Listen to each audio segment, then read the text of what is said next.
like life conditions, means of communications, and so on. And even some industries have stopped due to this pandemic.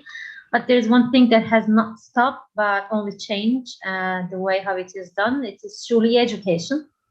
And it has, and it is still going on in the whole world. And similarly, accreditations of programs have undertaken some changes, but continued, of course. So we hope that it will non-stop go on with the valuable support and efforts that we show all together. Now, in our second round today, we will be listening to the experiences of international accreditation organizations during the pandemic period from our very respected attendees, speakers from different institutions and again from different countries. But before we start with the first presenter, I would like to introduce the moderator of this session, our very respected Professor Dr. Alipaşa from İhsan Doğramacı Vakfı Bilkent University. Hocam, if you excuse me, I would like to give a very brief introduction to you, to our attendees. Professor Ayas completed a bachelor's and master's degree at Karadeniz Technical University and another master's degree from University of New Brunswick. He completed his PhD degree from University of Southampton. He is now a professor at the Faculty of Education at Bilkent University. He has contributed to the accreditation field to a great extent, and also he was the head of EFAC between the years of 2012 and 2018. Now today we are honored to welcome you here, Hocam, and he will be moderating this session today actually. So Alipaşa Hocam, whenever you are ready, you may start the session. Okay. Thank you, Senanur. Dear colleagues and friends around the world, it's great honor to be a part of this conference, and I'm hoping we are going to have an enjoyable sessions. Accreditation is an important agent for quality in education in every field. It has been in practice since 1850s, even 1830s. Even before, there are signs of quality studies around the world.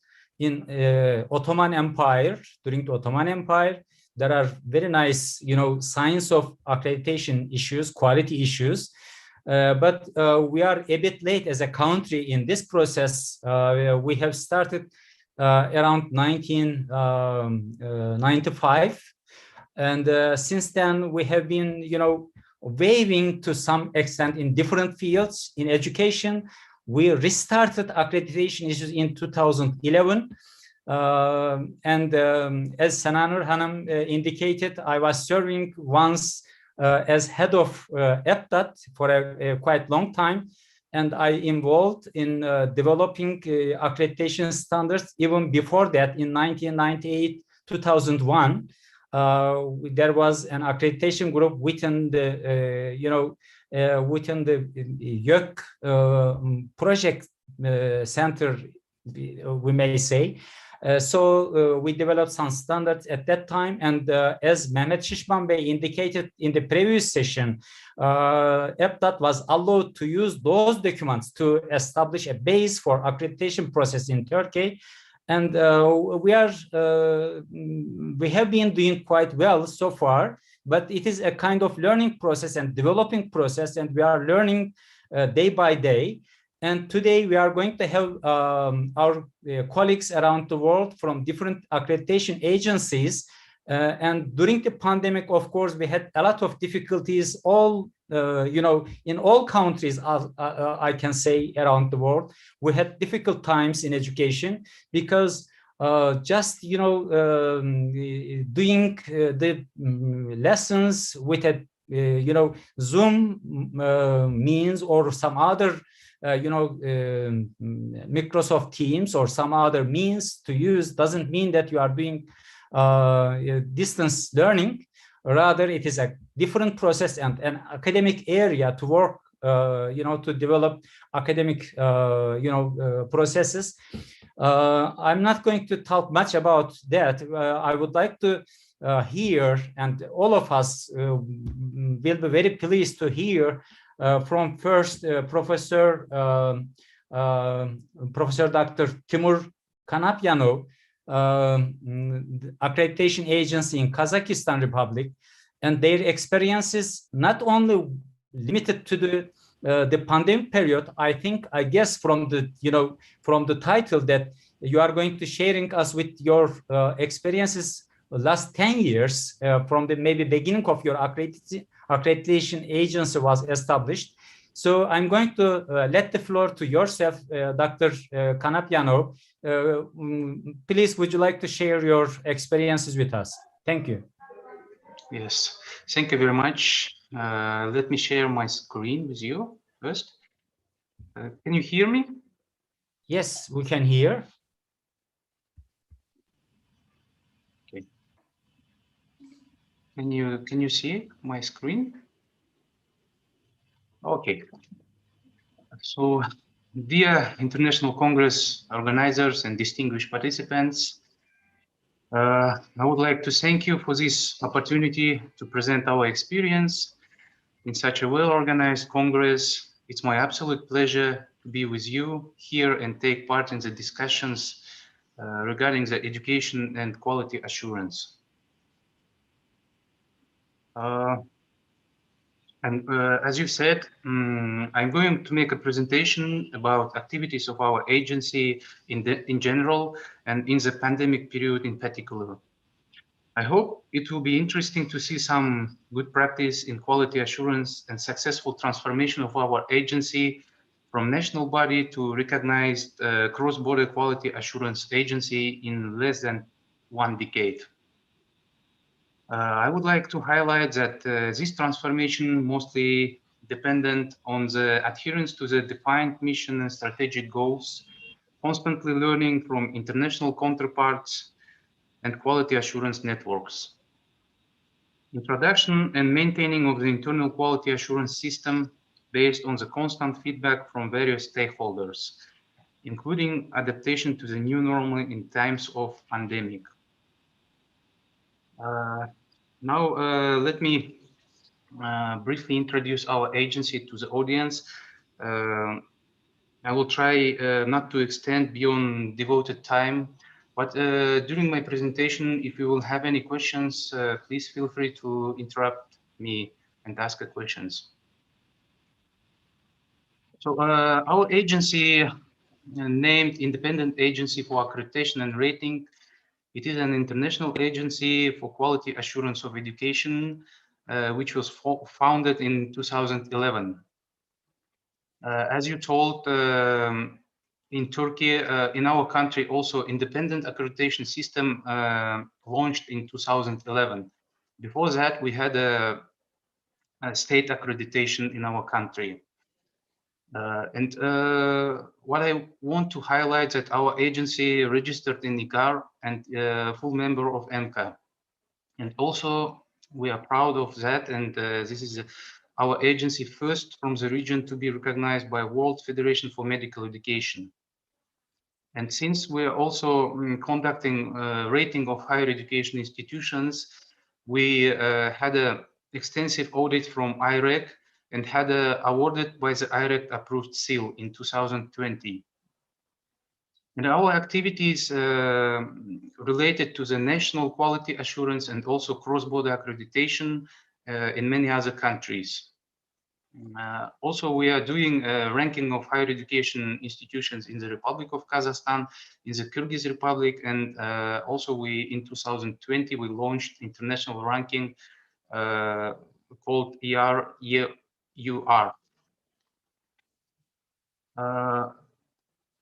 Our agency is very active in international arena, and we have our representative office in European Union in the city of Riga.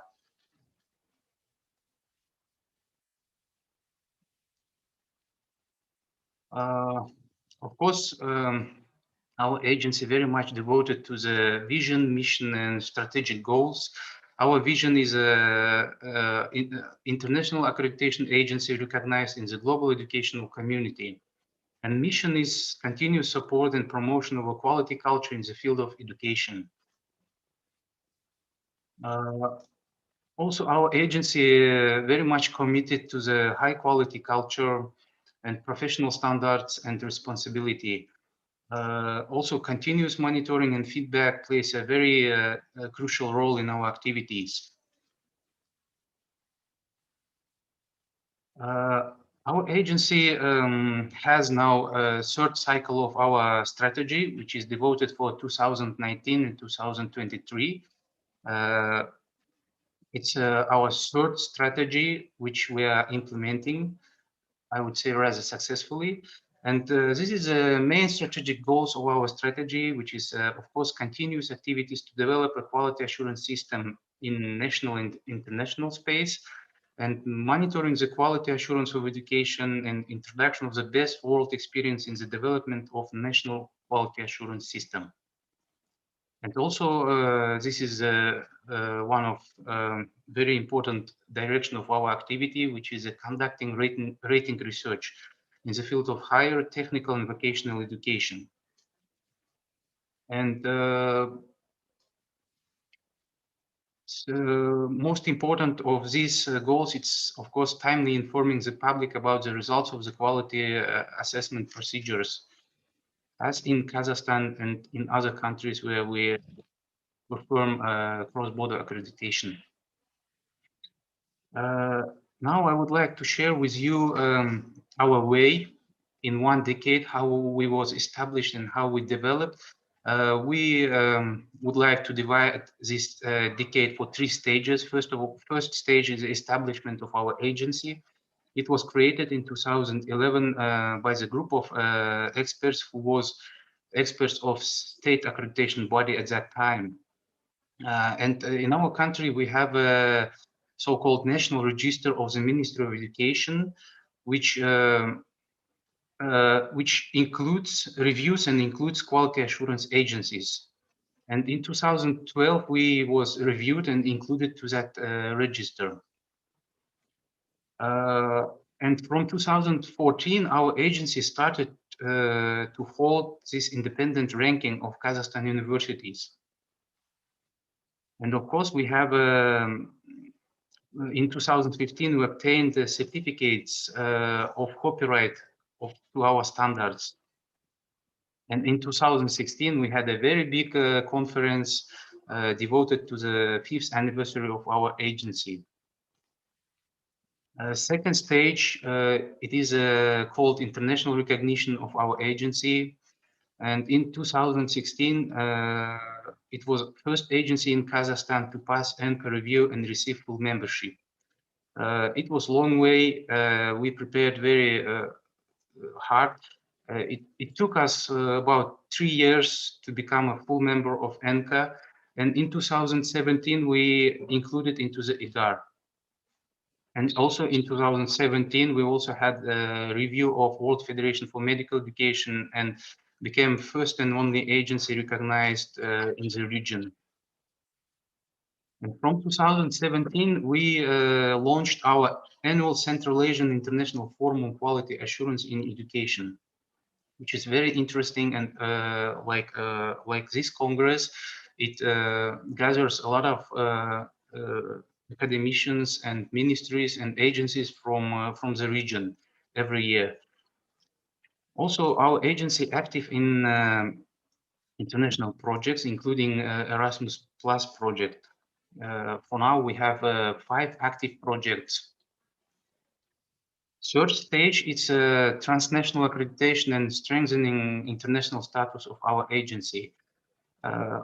In 2017, we was again re-included to the National Register of our Ministry of Education. In 2017, we, in the first time, was included to the Register of Ministry of Education of Kyrgyz Republic. It was the beginning of our cross-border accreditation experience. And in 2018, we started to implement accreditation and also ranking of Kyrgyz universities. In 2019, we opened our representative office in Riga, and starting from 2020, we started to work in various countries like Tajikistan, Russia, Moldova, Romania, and what is also important here, in 2020, we had another external review from the Asia Pacific register, and was included to that register as well.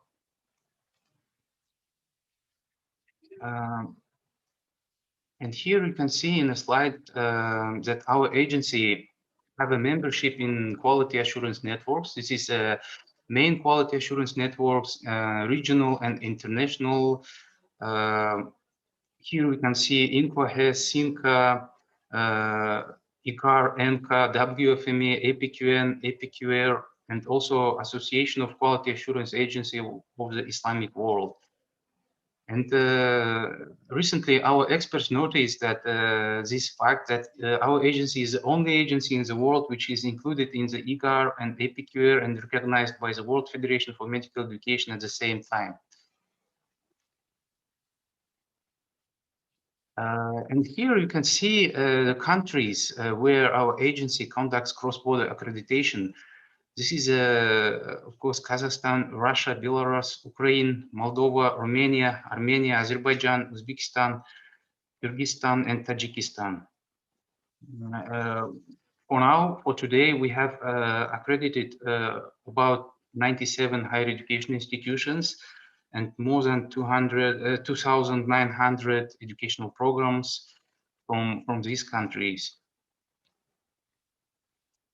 And of course, in order to work in other country or jurisdiction territory, we have to follow very important principles of cross-border accreditation. And I would like to share with you these main principles which we are trying to follow during our activities abroad. First of all, of course, it's ENCA recommendation on cross-border cooperation in cross-border higher education. And in this statement, ENCA recommends to share information with a view to facilitating mutual understanding and building mutual trust. So it means that we have to share information with a local authority or agency in that country and have mutual understanding before providing any assessment procedures. And also, second, it's to contact and cooperate with quality assurance agency to avoid any regulatory gaps and duplication of efforts, and to lessen the regulatory burdens on providers. Also, to seek ways to make use of or rely on each other's collected information or quality assurance decisions. And last one is very important, also to seek ways in which review activity could be undertaken jointly. And in this regard, we already had some experience with 2 German agencies of joint accreditation. It's also interesting practice because one time higher education institution receives assessment of 2 accreditation agencies from different countries. And also we have our special direction on the accreditation of medical higher education institutions. And of course, we follow the policy of World Federation for Medical Education for medical accreditation. And WFME has its own statement on cross-border accreditation. It says that if we operate in another country, then we should have a recognition of that government or authority which is responsible for education. And following of these 2 documents and of these statements of our networks, of course, when we work in other countries, we always, first of all, contact to the government or authority of that country and ask permission and recognition of our activities. So we have, for now, as I told you, already 11 countries which is recognized and give us permission to work and to assess higher education institutions at these countries. Here we can see some statistics of our accreditation procedures starting from 2013 and 2020. Of course, we have more program accreditation evaluation procedures and institutional accreditation. And also to realize our strategic goals and to implement cross-border accreditation, of course, we rely heavily to our reviewers. This is our core assets, and we have experts database, and experts came from 31 countries, and we have more than 3,500 experts. And all of them actively participate in our assessment reviews and our seminar trainings. And when we involve foreign experts, we always make a request to our partners from that country. We have a memorandum of understanding with more than 20 international agencies, and we always ask them to recommend us very good and good trained and professional experts. And of course, it couldn't be done without a good internal quality assurance system at place in our agency. We have elaborated internal quality assurance manual, which is a very comprehensive document which is focused on continuous improvement and provision of customer quality service at all levels.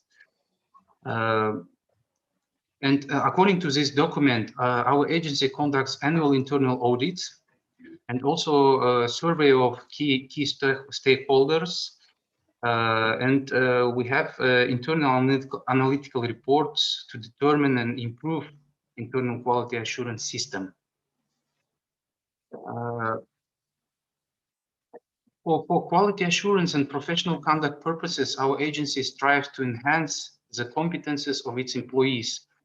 And in this, we strive and we try to follow the recommendations of ENCA Quality Assurance Professional Competences Framework, which is also very well elaborated and very good document, which defines these competences of agency staff members who are member of ENCA. Of course, our staff members is involved in the process of continuous improvement of internal quality assurance system. And we have at place corrective actions, risk management, and overall operational activities. And the results of procedures within internal quality assurance duly accounted for operational activities in annual action plan, strategic development plan, and of course strategy itself. And what was very helpful to our agency to become a cross-border international quality assurance agency, it's of course external quality assurance. We try to undergo periodic cyclical external quality assurance reviews, and for this time we already have had 2 audits of ENCA, which first was 2016 and second was recently 2021. We just expecting results of this audit, and also we had an assessment from the EGAR, which is European Quality Assurance Register, and in 2017 we had a review from the World Federation for Medical Education and was recognized for 10 years. And in 2020, we also had a review from Asia Asia Pacific Quality Register. And in 2020, we also passed the international audit of IREC Observatory. And of course, this is done for our ranking system in Kazakhstan, in Kyrgyzstan, and internationally. I would like to highlight that this external quality assurance assessments very much helped our agency to develop, to plan our activities, to elaborate our internal quality assurance system and external quality assurance of higher education institutions. And of course, for all of us, it was a challenge in 2020, lockdown in many countries related to the COVID-19 pandemic. And as you all and all higher education institutions, quality assurance agencies, we faced new challenges. And in March and April 2020, many countries imposed a state of emergency and restrictive measures due to the pandemic. And certainly it became a new challenge and affected our agency as well. Our first reaction was, of course, in our country in March 2020, there was lockdown and restrictions to travel, and we couldn't organize site visits. First of all, of course, we consulted with higher education institutions, with the Ministry of Education, and we postponed site visits until the autumn, with the hope that we could organize it and travel in the autumn 2020. But of course, we started to study international experience and to have a discussion within our country, how we can move with quality assurance during the pandemic time. And also we we tried to be very flexible for higher education institutions and for the students and graduates. We extended the accreditation validity of that institutions which was re-accrediting, which had second or third cycle of accreditation.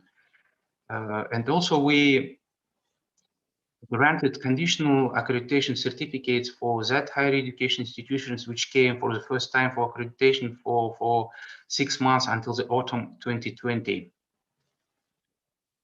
But as we all saw, in autumn 2020, it was impossible to organize offline site visits and face-to-face site visits, and we started to start international experience and start how we can cope with these challenges.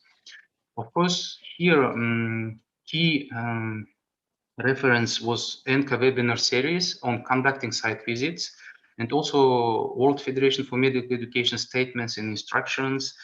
And then we had the internal discussion with our staff members and our collegial bodies.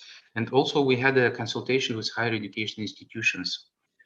And based on that, we developed our guidelines for organization and conduct of online site visit.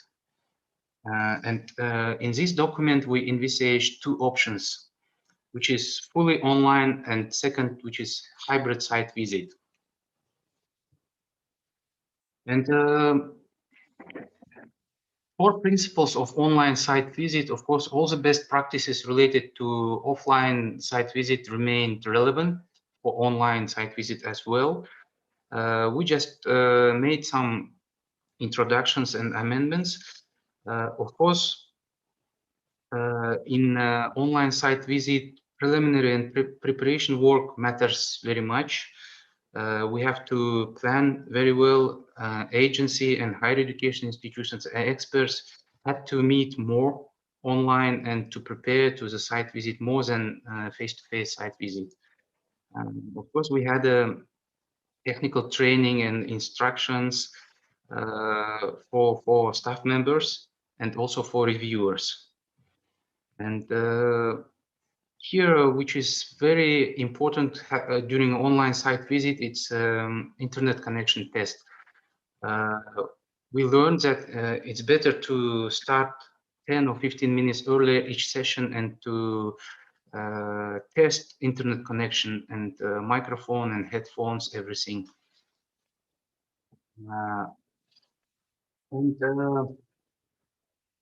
Of course, we considered duration of online site visit. It couldn't be the same as face-to-face. It prolonged because of time difference of higher education institutions where they located, and reviewers came from different countries, and we had to take into account different time zones.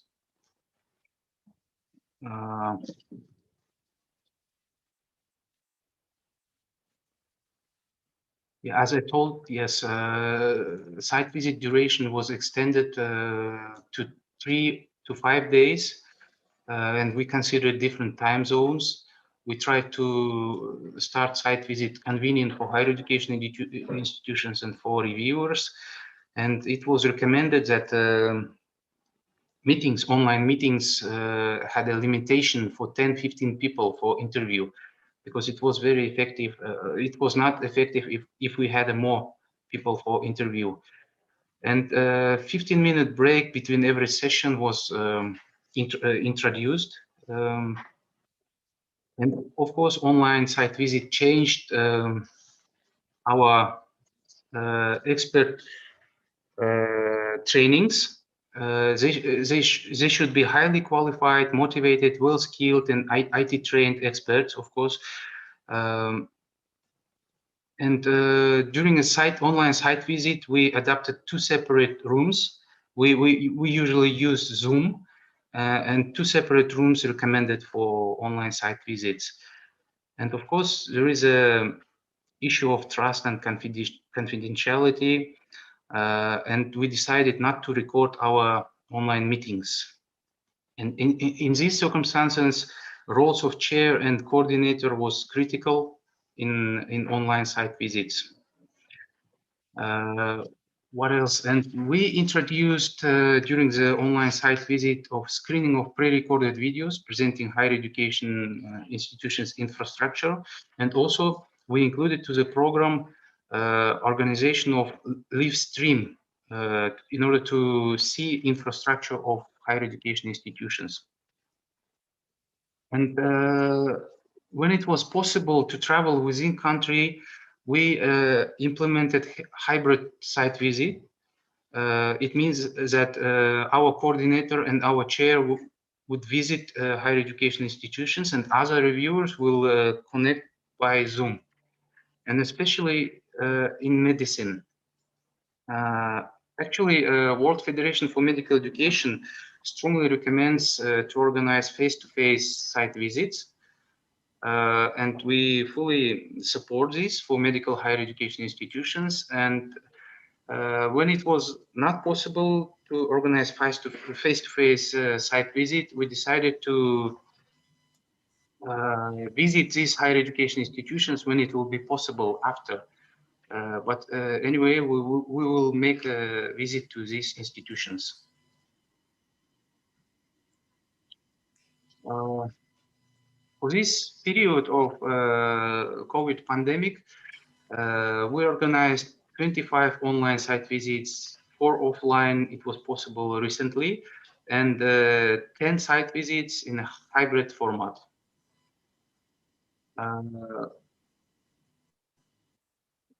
What we learned from this period, it is that it was possible to organize online site visit, and the results was almost similar to face-to-face process. But of course, we've decided that when it will be possible, we will go to the traditional face-to-face site visit. And of course, our trainings for experts had to be shifted to online as well. And here, a few lessons learned from online site visits. Of course, it has some pros and cons, and it's good from the point of view that regular and quick team meetings is possible during the online site visits, and high degree of participation among interested parties, and also, of course, financial cost reduction and a good environmental impact. But we had some challenges and some problems, which is related to the internet access and technical problems. And of course, it's a time difference, risk of distraction and other challenges. And that assessment of medical schools, labs and clinics also had to be face-to-face, or we had to organize visit later on. And recently we had a study from our feedback survey, and it showed that reviewers were more favorable of face-to-face site visits, because most probably their feedback was that they missed this personal contacts and feelings, whereas higher education institutions preferred online site visits.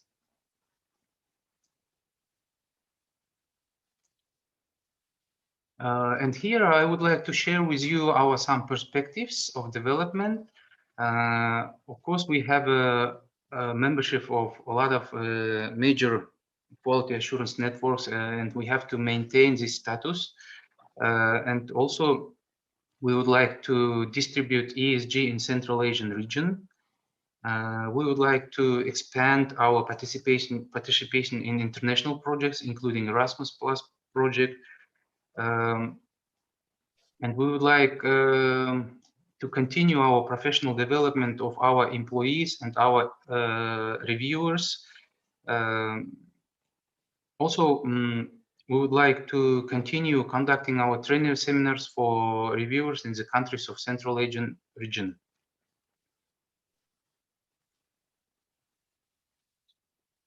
And of course, we have here major issue of consolidation of our achieved results in international cooperation and its further development.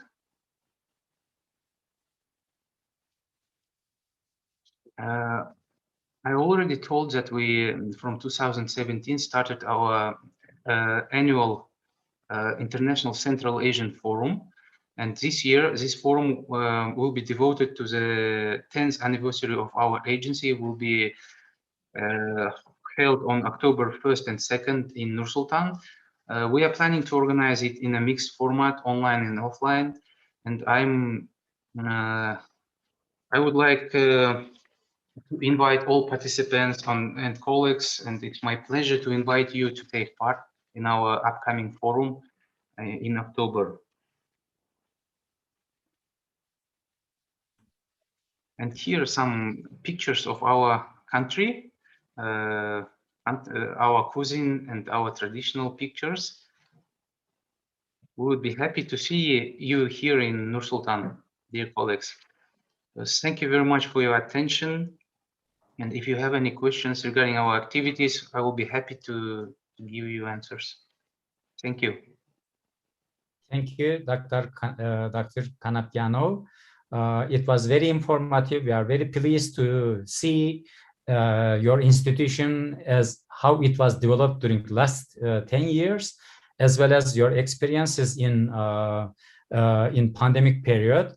So if there is any question, we can take 1 or 2 questions because we are a shortage of time to pass the next presenter.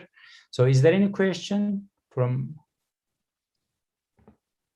No, and nothing.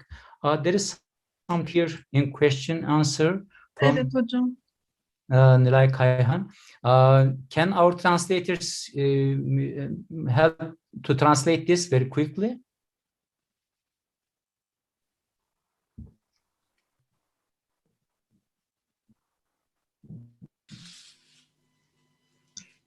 Senanur?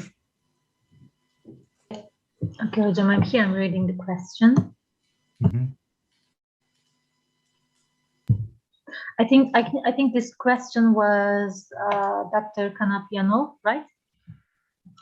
Nilay Kayhan thanks to the presenter and saying that, please,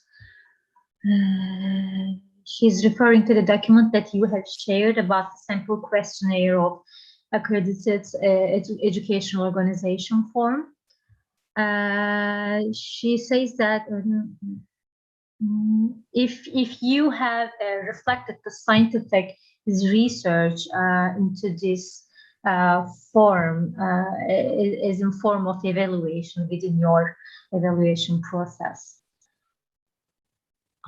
And she also asked that after the accreditation, she asks you that after the accreditation, are you observing the scientific research process of the teachers and the contributions to the process? Are you ranking these? Are you evaluating this process?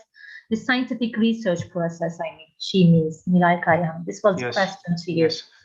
Yes. So regarding scientific activities of the faculty, it was in the agenda of our accreditation before the pandemic and during the pandemic as well. It depends on the standards, but our standards didn't change. So we have a standard faculty or teaching staff, and within that standard, of course, our reviewers always pays attention to the scientific research of faculty members, and it's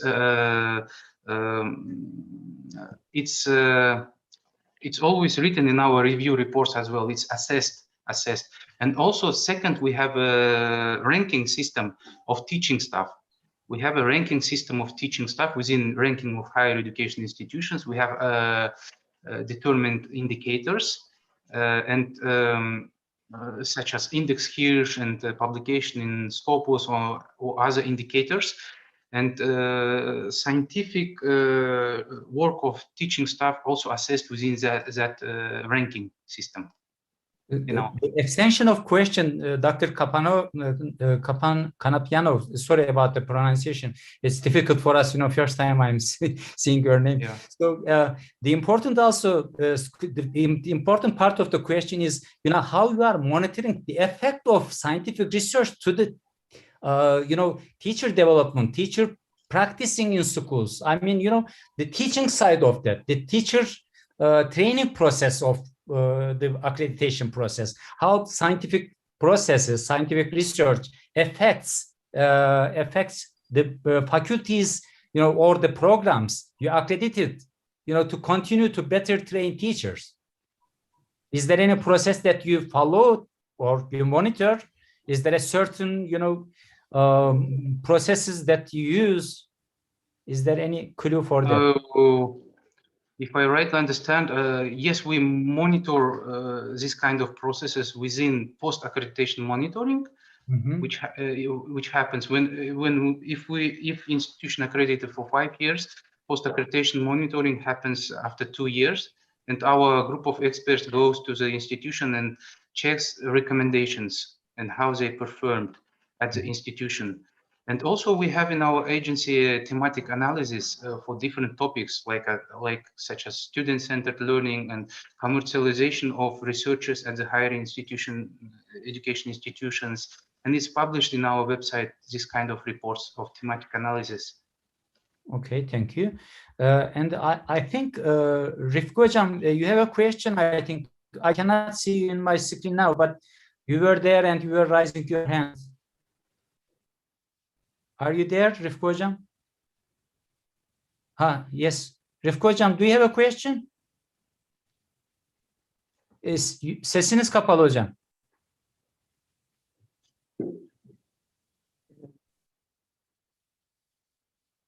Yes, I have one question. I would like to be really curious about that. I think this organization is an umbrella organization in Kazakhstan, and except just only the program education you are making in the human medicine, right? Also, do you have any program accreditation system in, for example, the other profession? Yes. Our agency makes accreditation of medical programs and also non-medical higher education programs as well, and also technical and vocational education. Okay. For example, how many program accreditation agencies do you have in your country? We have, I would say it's about 6 accreditation agencies, which is recognized by Ministry of Education. We have also some small accreditation agencies, which is not in the register of ministry. Okay, thank you very much indeed. I'm really curious about this one. Thank you very much indeed. You're welcome. Thank you, Dr. Kanapyanov. We are going to continue with our colleagues from Kyrgyz Republic, Professor Manasbek Babakalo, and he is going to share, I think, his ideas about the accreditation agency in his country and specific experiences they had during the pandemic process. The floor is yours, Professor Babakalo. Уважаемые участники конференции, я рад присутствовать в таком форуме. Кыргызстан впервые участвует в таком форуме. Я думаю, переводчики наши, я попросил, чтобы помогли нам переводчики. Наши доклады, информация будет только на русском языке. Я думаю, переводчики там занимаются этим вопросом. Уважаемые участники, в Кыргызстане последние 5 лет начались аккредитация образовательных организаций, образовательных программ. До этого в Кыргызстане проводились государственная аттестация. Изучив опыт работы международных других государств, передовых государств, особенно европейских государств, в 2015 году правительством было принято решение и выпущено постановление о том, что высшие учебные заведения в Кыргызстане будет участвовать, то есть будет проводиться аккредитация независимая. В Кыргызстане аккредитационные стандарты и критерии, оно было, значит, примерно установлено правительством Кыргызской Республики, однако агентство сами перерабатывает вот такие минимальные требования в виде стандартов, которые имеют ряд критериев. В Кыргызстане в настоящее время работает 5 аккредитационных агентств, из них 3 это созданы в самом Кыргызстане, а 2 это в соседнем Казахстане. Только что передо мной выступал наша коллега. Вот это агентство тоже осуществляет свою деятельность в Кыргызстане. В Кыргызстане аккредитацию проводят независимые, созданные в виде некоммерческих, негосударственных организаций. Я бы хотел представить вам слайды свои. Извините,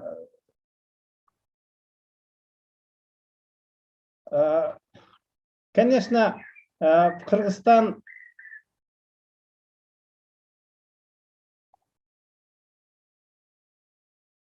я вам говорил, уважаемые участники, за последние 5 лет работает 5 таких агентств. Среди 5 агентств работает наше агентство Элбаса, который успел быть членом Евразийского ассоциации сетей агентств по качеству образования и еще в прошлом году стал членом СЕНКВА, Центрально-Восточноевропейский сеть агентств по качеству образования.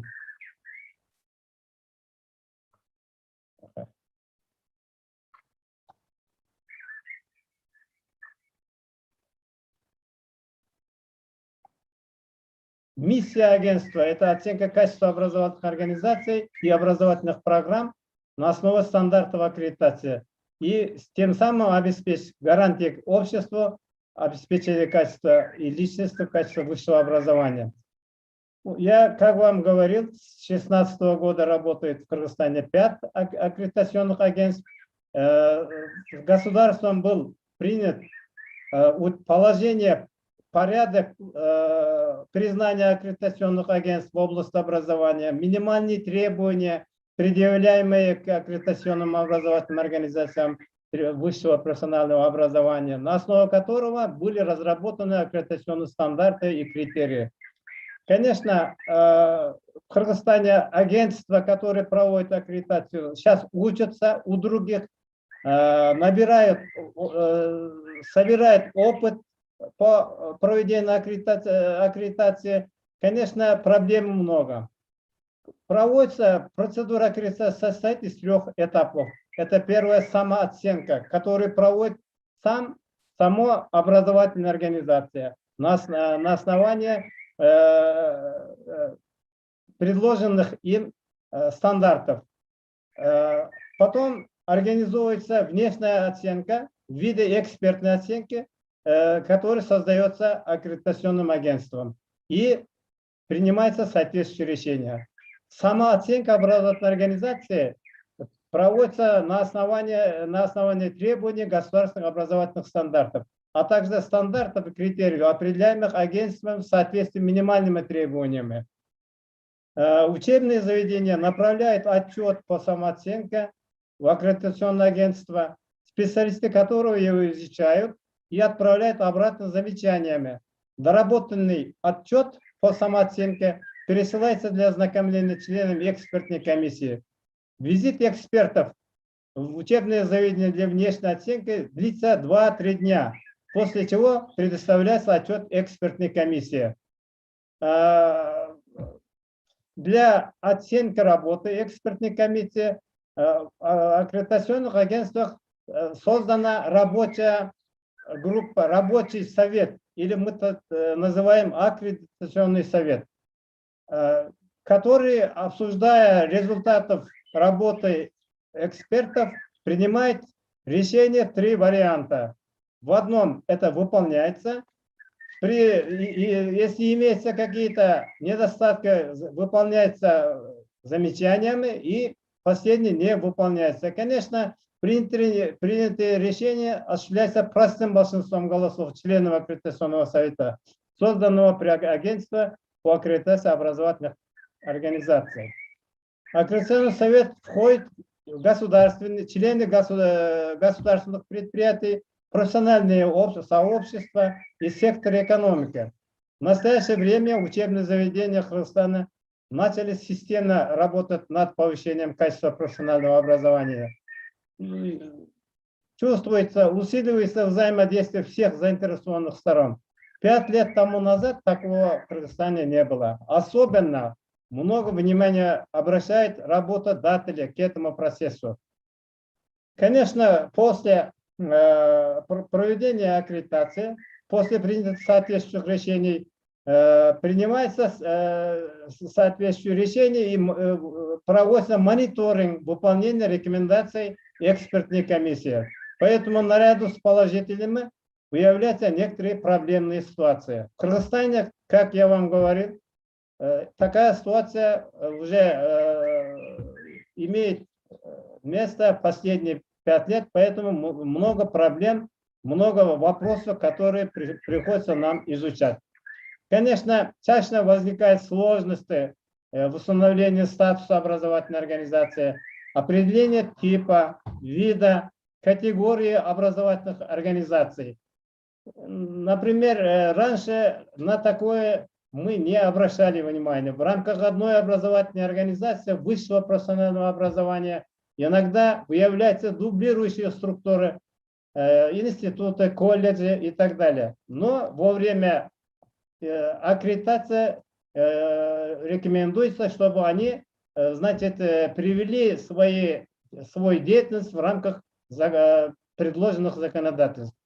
Имели случаи невыполнения лицензионных требований, а лицензионные требования, оно как бы прикреплено в законодательном уровне.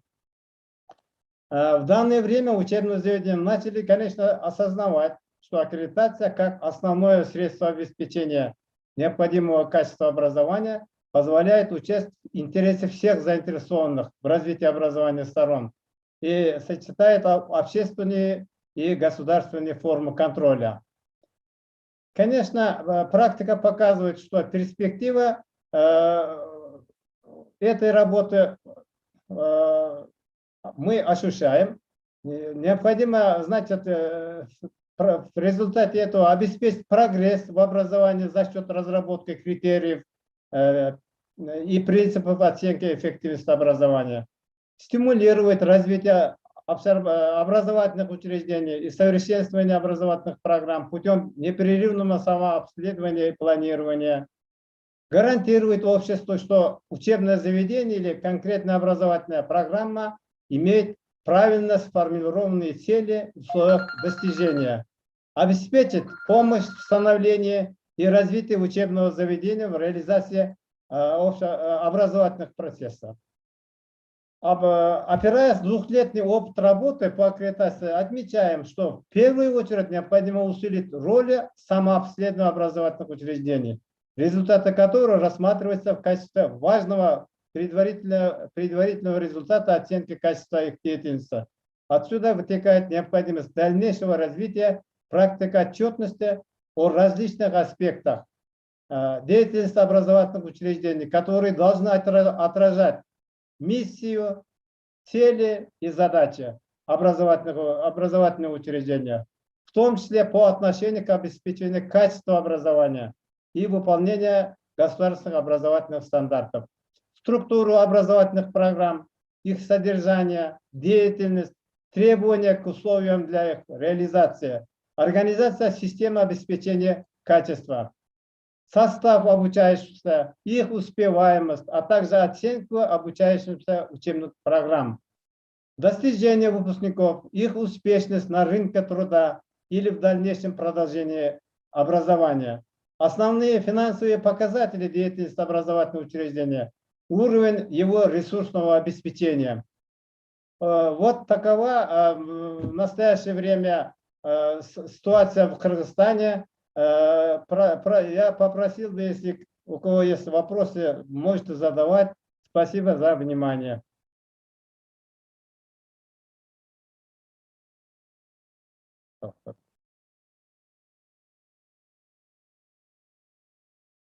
Спасибо за внимание. То, что если какие-то вопросы возникли, я готов ответить. Thank you, Professor Babakao. Is there any question from our colleagues? Thank you for very informative presentation. And although you have about 2-year experiences, you have, gone quite far. So it is very, I'm very pleased that, if you are serious in accreditation, you are going to, proceed quite quickly and you will achieve quite a bit in a short time. So it is, I'm very pleased that you are succeeding quite a lot in a short time. And is there any question? If there is no, then we are going to. Soru var hocam. Question and answer kısmında aşağıda. Yes, hocam. There is a question from Okay, it's your turn. Okay, hocam. This is in Turkish. That's why I'm trying to translate. This is from Elif Kalın. She asks, do you see, I think this question is for Babakulov. Yes, she asks, do you see any difference between the 5-year before the 5-year and now? I'm not sure. I think this is in terms of accreditation and the whole process. Yes, do you see any difference? This is the question. I think, yes, I think this question was for you, Dr. Manasbek Babakulov. Спасибо за вопрос. Я слышал и понял. Да, действительно, 5 лет тому назад в Кыргызстане проводилась государственная аттестация. Это принципы были совсем другие. В аттестации учебных заведений участвовали только Министерство образования и соответствующие структурные подразделения этого ведомства. В настоящее время я как презентовал, в процессе аккредитации участвует и работодатели, это примерно из членов аккредитационного совета составляет 30%. 30% составляет представители гражданского общества, журналисты, работодатели и так далее. И 30% это академическая группа, то есть представители образовательных учреждений. Вот в таком соотношении мы проводим аккредитацию образовательных программ и образовательных организаций самой. Конечно, и в составе экспертной комиссии имеются работодатели. Они имеют право участвовать и рекомендуют свои, требуют свои, как говорится, наболевшие вопросы по подготовке кадров. Спасибо.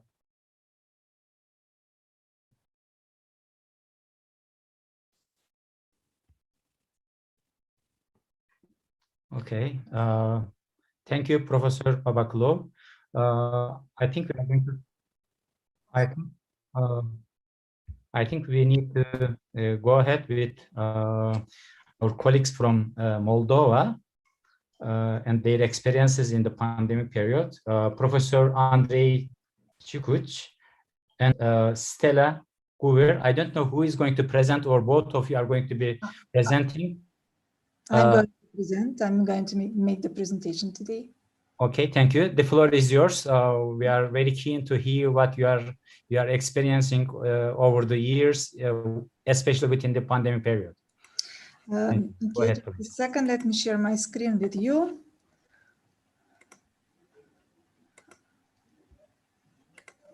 Okay, so I hope you can see it. Good afternoon, everyone.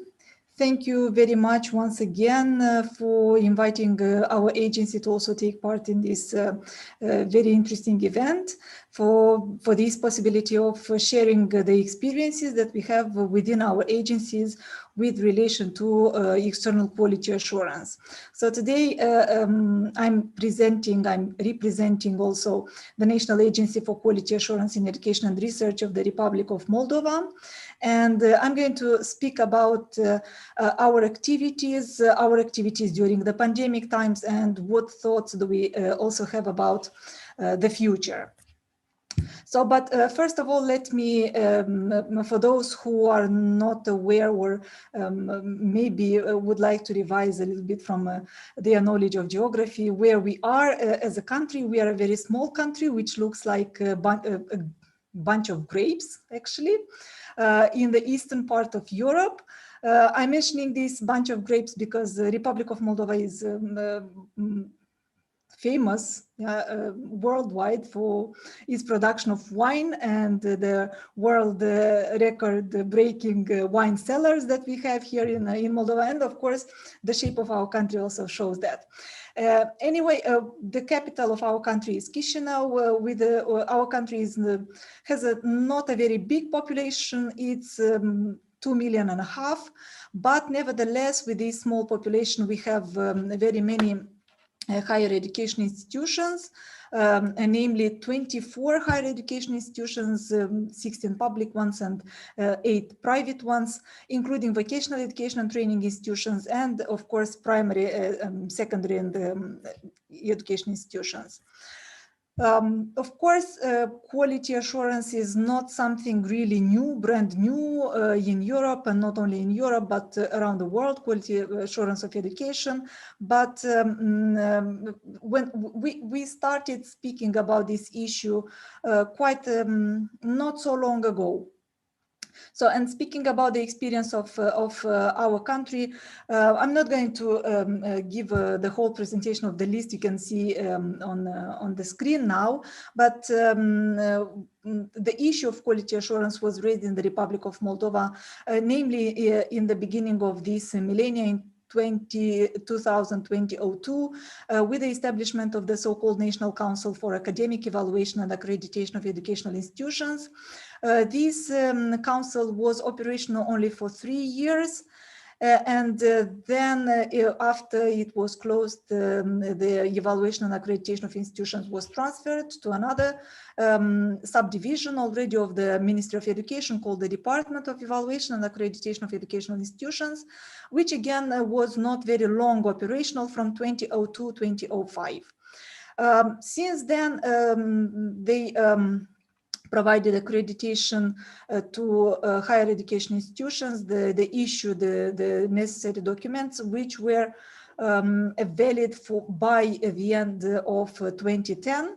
And since 2010 till 2014-15, actually, no accreditation was carried out in our country. No external evaluation of study programs and institutions was carried out till a new amendment to the education law was made. And in 2013, the name of ANACIP appeared, which was the National Agency for Quality Assurance in Professional Education, and which subsequently became the National Agency for Quality Assurance in Education and Research in 2018.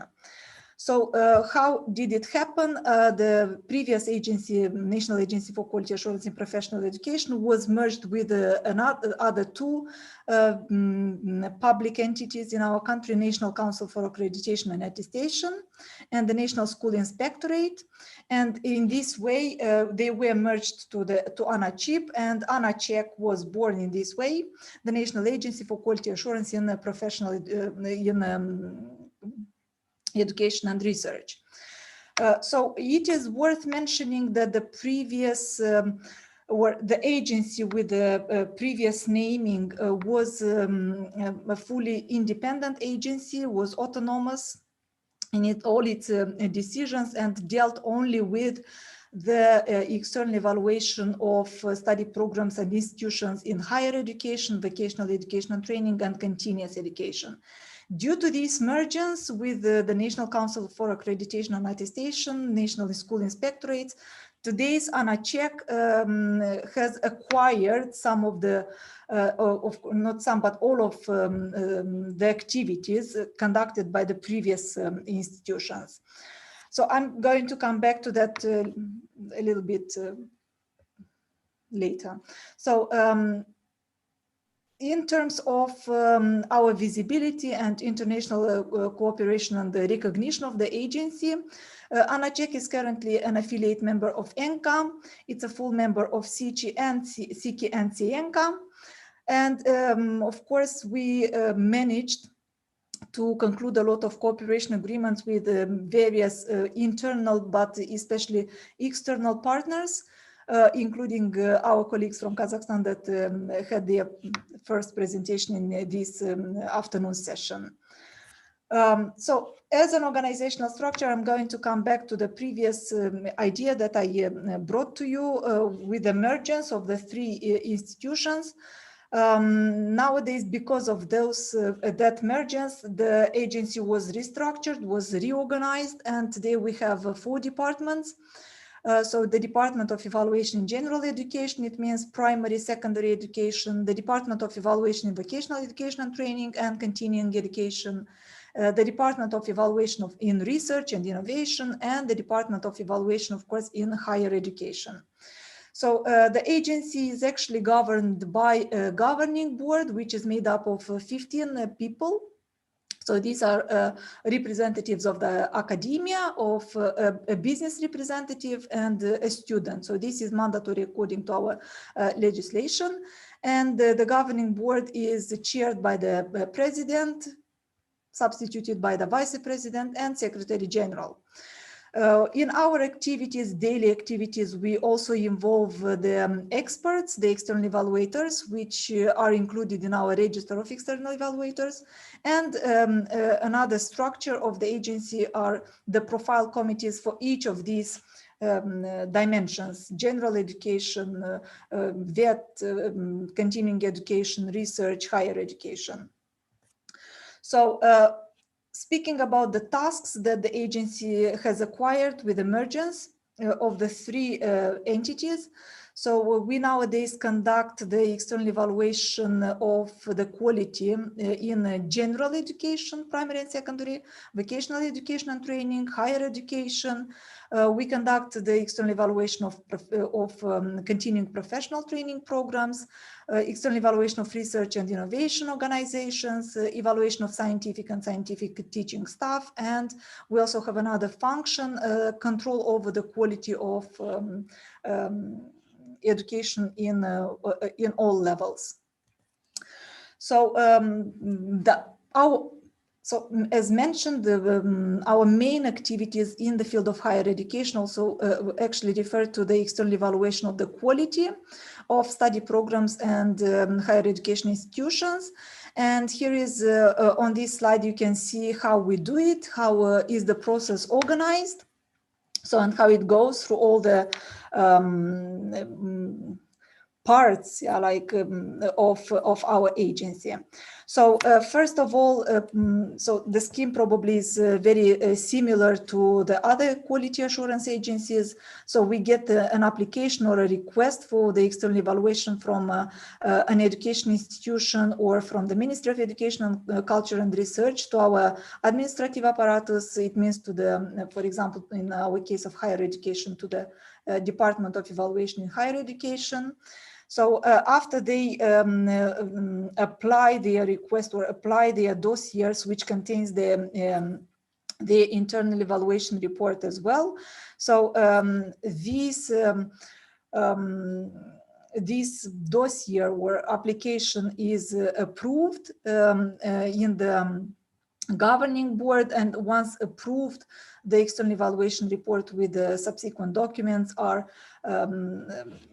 sent to the external evaluation panel, which is set by the governing board for each, depending on the study program that is evaluated. So the evaluation, the external evaluation panel is made out of experts in a specific field.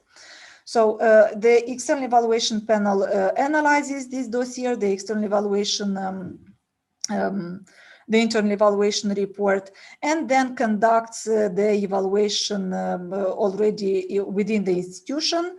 So with the site visit, interviews, and so on.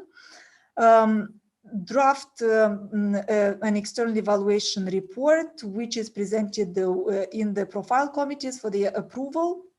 And only after the profile committee, the results are validated by the governing board of our agency, and the final decision is made by the Ministry of Education, Culture and Research. So, and as a result of this evaluation, external evaluation process, the study programs or higher education institutions can get two possible results: authorization or non-authorization for provisional operation, or accreditation or non-accreditation of the study program or institution. So as you can see, I wanted to show you also the progress that we managed to within this period 2017-2020. For example, study programs that have been evaluated in higher education, you can see that the number was decreasing, because initially, as I mentioned, the institutions so we're keen on this external evaluation process because their previous accreditation has expired. But in 2020, due to the pandemic times, the evaluations the external evaluations a little bit stopped in the due to the crisis. So I mentioned the external evaluation panels because I wanted to highlight one very important aspect, that in our activities we actually involve a lot of stakeholders, everyone who is interested in the quality of education in our country. I mentioned that they are involved in our governing board. They are also involved in our expert evaluation panels. Again, the expert evaluation panels are made of or consisting of teaching or managerial staff, student representatives, business representatives, and it is optional. We also involve international experts. So how do we, based on what do we conduct our external evaluation activities? So the evaluation is carried out based on 10 accreditation standards that are in line with the 10 standards in the European Standards and Guidelines from 2015. Each accreditation standards has several elements, which means that they comprise, first of all, an evaluation criteria. Then every evaluation criteria is followed by a performance indicator. So it means that the evaluation criteria are described by these indicators. And then we have the evaluation standards already, so which describe quantitatively and qualitatively the requirements and conditions for meeting that specific performance indicator. We also operate with some mandatory minimum evaluation standards. It means that the institution or the study program has to obligatorily comply with these mandatory minimum mandatory standards. For example, let me give you an example that all the teaching staff have to be employed under the legislation in force, under the requirements of the legislation in force, or that the institution has to be legally established, or things like that. So something that has to be normally undertaken by an institution so that it can be operational, or study program. Or the study program should be endorsed by the Senate of the institution, as well as other business representatives or the ministry, relevant ministries, and so on. So now this was the normal process that we, this is the normal process that we conduct in our agency, but things a little bit changed during the pandemic year 2020 and 2021 including. Already we are almost half period of this year. The COVID-19 pandemic affected our country, and the government of the Republic of Moldova immediately responded to the increasing spread of this virus by announcing a general quarantine starting from March 11th, 2022. And during that quarantine period, the educational process was suspended in all types of educational institutions. And under these conditions, the main priority of the education system has become to search for opportunities to provide continuous online or distance education using information and communication technologies. Subsequently, the system of measures taken was periodically adjusted, taking into account the evolution of the pandemic and the educational processes, in order to minimize the consequences of the pandemic and in particular its spread as much as possible. So speaking about the education system in general in Moldova in the academic year 2020, at all levels, the educational process was stopped, and no returning to classes was done until recently. And of course, these new circumstances significantly influenced the activities of the agency. So from mid-April 2020, the work of the agency has switched mostly to online activities. So people were sent back to home. So after this very strict quarantine period, which lasted from April to May last year, so people worked from home, all the educational process was halted, the activities of the agency were also stopped, the external evaluation procedures were postponed. Only a small number of people could come to work in the offices, and only for a short period of time. So, of course, because the external evaluation process stopped, we had to think of the activities that we have to carry on within the agency, and so that these activities are also beneficial to our stakeholders. And we started we launched a series of webinars oriented towards the topics from the evaluation to quality assurance. So these topics we found from different questionnaires and discussions with our stakeholders, educational institutions, students, employers, and so on. And we conducted various thematic webinars to answer their questions related to the external evaluation procedure, the methodologies we use, so whatever questions they had. So we also in the agency finally elaborated and launched some courses which we placed on the Google Classroom platform. And this course was aimed especially at the training of our external evaluators. We have initiated and managed to introduce some changes in the external evaluation procedure. It means that when we came back partially to work, so in this hybrid mode, work, home and office, not to stop entirely the external evaluation procedures, we transferred some of our activities in the online format. So it means that we restarted the evaluation process, but we decided that most of the activities under this process would be online. For example, that the institution could submit their files in the online format. The training of experts in the evaluation panels was done entirely online. The interviews during the site visits were also online. So, and the visit, which was mandatory before the pandemic. So we had in our law that the agency had to conduct the site visit, physical site visit of the institution for 3 days. And under the pandemic circumstances, it was not possible to conduct it for 3 days. And this site visit resumed only for a maximum of 1 day and with a limited, very limited number of people. And of course, observing all the recommendations coming from our government in terms of safety.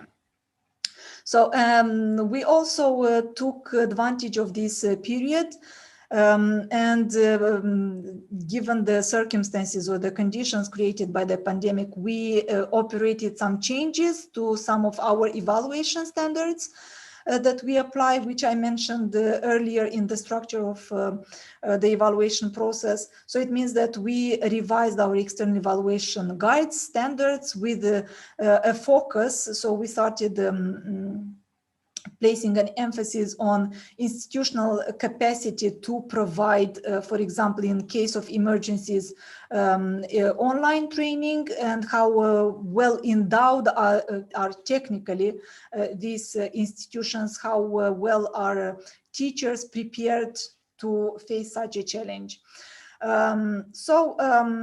Of course, all the meetings that we had in within the agency were also transferred to the online mode. And also just to facilitate the process of understanding what is quality and what is quality assurance, what are the processes, how we conduct this, what does the agency represent, we have developed under a project 10 video spots explaining step by step in comprehensible, let's say in a comprehensible manner to all the stakeholders, all the people who know what quality assurance is and who are not very much aware of this. So to understand what we do and how these can help us and in general the entire society. So of course, this pandemic hopefully will come to an end. So we gradually come back to our activities, and we now have to think what we should do next, what our future perspectives. Will we maintain the online formats or not? Will we switch to a hybrid mode, for example, combining physical and online evaluations? So we shall see. But anyway, the agency already has established a few steps in this regard. For example, the idea, so we have thought that we need a more comprehensive, flexible and fair external evaluation process, just in case such crises again appear. We need to think of the optimal combination of elements of the site visit with online expertise, the hybrid mode that I mentioned. In our country, and not only in our agency, but in the educational institutions, we also have to think of the further development of remote and electronic tools for the external evaluation to ensure maximum transparency and fairness during these virtual processes, to maximize the involvement and participation of all stakeholders and institutions in this process, and to build the general confidence or trust, especially of the educational institutions and society as a whole, in the results of the external evaluation processes. So what is next? As an agency, we have set up some priority tasks for the near future. Meaning that we need a more detailed definition and regulation of the rules for possible emergencies and to prevent crises like COVID-19 pandemic. So we are aware that so if things like this pandemic occurred, so nobody knows, but such things can reappear in the future, and we have to be ready for them. So because with the COVID, we were not really prepared. So, and we had to rethink of all the activities. We had to retrain ourselves. We had to learn something from the scratch, especially the use of the different electronic tools. For example, nowadays we use Zoom in most of the activities, but within the agency for a few weeks we explored the possibilities of different other tasks, platforms like Blue Button or I don't know Google Meets and things like that. So, and we have to be ready to know what are these platforms just in case of emergencies. And we also have to ensure that our staff is prepared and knows how to use not only our staff, but also the institutions that we evaluate as well. So we also need to improve our methodology for the external evaluation, to supplement it with the new requirements, just in case that I mentioned, for example, that the institutions have to be prepared for such situations, and how are they nowadays. To also supplement, adjust and improve the standards and criteria for quality assurance, to strengthen these structures that ensure the quality of higher education. And of course, it is very important to ensure the transparency of our activities and the clarity of the reforms that we are conducting. So this was all. I tried to be quite brief, not to take much of your time. So thank you very much for your attention. So if there are any further questions, so. Thank you, Dr. Stella GUVİR. If there is any question, we can take. If not, we'll continue. If there is no question, I have a question, unfortunately. Mm-hmm. Maybe unfortunately, I don't know.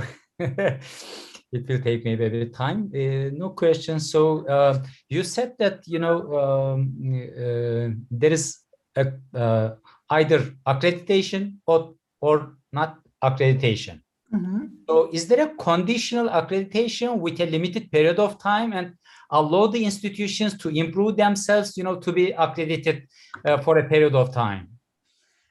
Yes, initially when we were dealing only the external evaluation of quality in higher education, vocational education and continuous training, so under that structure as the National Agency for Quality Assurance in Professional Education, we developed a methodology which provided for several options. So you could get an accreditation for the study program, for a 5 years period, a conditional accreditation for 3 years if you did not really comply with all the quality standards. We also had the possibility to suspend the external evaluation process for a year, so that the institution had the possibility or the chance to implement the amendments and then come back to another external evaluation after a year. And the fourth possibility was non-accreditation. Nowadays, starting with 2018, the methodology has been changed, and the government decided that we have to provide only accreditation or non-accreditation. So the agency was not really happy about this. Because you put the institutions in unfair conditions. So it means that if you provide accreditation for 5 years to all the institutions, it means that they're all the best. Yeah, so it's not really something normal. But anyway, we have cases when we find that the institution or the study program is not doing their best. On the one hand, we cannot accredit that institution for 5 years because they do not deserve those 5 years. On the other hand, they comply with the minimum standards. So we can't say that we do not accredit that institution or that study program. And for this reason, we have developed a follow-up procedure. So the institution who does not comply fully with the standards for the accreditation for 5 years, they are given the possibility for a year, yeah, so based on the recommendations that our panels of external evaluation experts make during their site visits and the evaluation processes, they have to draw an action plan for these amendments, present it to the agency, and after a year to come again and prove that they have the plan and that they have implemented everything that was in their plan. And then our governing board is again discussing the subject and deciding, yeah, is the program compliant or the institution didn't do their best to raise the quality of their provisions. So. So again, yeah, they have, we as an emergency, let's say,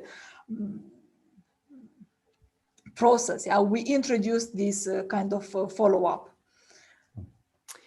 Thank you. Rifka Hocam, you have a question, I think. Rifka Hocam, turn on your microphone first, please. I am always forgotten to open the microphone. Deeply sorry. I'm deeply sorry. And also, thank you very much, Dr. Steleko. Good explanation of that. And I'm really curious about that. Your organization is not independent. Somehow, some dependent of government, right? I'm right? Yeah, so again, that's why I wanted to show you the history of our agency. Initially, we were completely independent from the government. And starting with 2018, so the government decided that we become subordinated to the Ministry of Education, Culture and Research because the agency merged with another institution, the National School Inspectorate, which was under the Ministry of Education. So, and in this respect, we, as an agency, became staff of the agency, yeah, because we are part or subordinated to the ministry. We became civil servants. We have some restraints in our financial issues. For example, we cannot, I don't know, distribute our incomes. Yes, you're right. I understand you very well. But in terms of our operational activities, we conduct everything ourselves. So we select our experts, we train our experts, we conduct the external evaluation, we make the decision. But anyway, the final decision is on the ministry, the one who grants financing to the institution. So it's called, in a way, so they ensure that, or they make sure that the institutions are publicly accountable, yeah, to so they accountable to the society for the money they get from the state, and that they can prove these spendings. Okay, thank you very much indeed. So on one hand, we are very independent, but from financial points of view, not really. But also dependent. Okay, this is important point. You're right. Yeah, I understand very well. This is not the judging you, just only the curious about that. You are dependent or not dependent. Thank you very much indeed. Thank you for the nice discussion. So we are going to continue with our colleagues from Serbia. And Professor Biljana Vojvodic and Tatiana Radakovich. I cannot see them on my screen, but I don't know whether they are there and whether they are going to be able to start a presentation right away.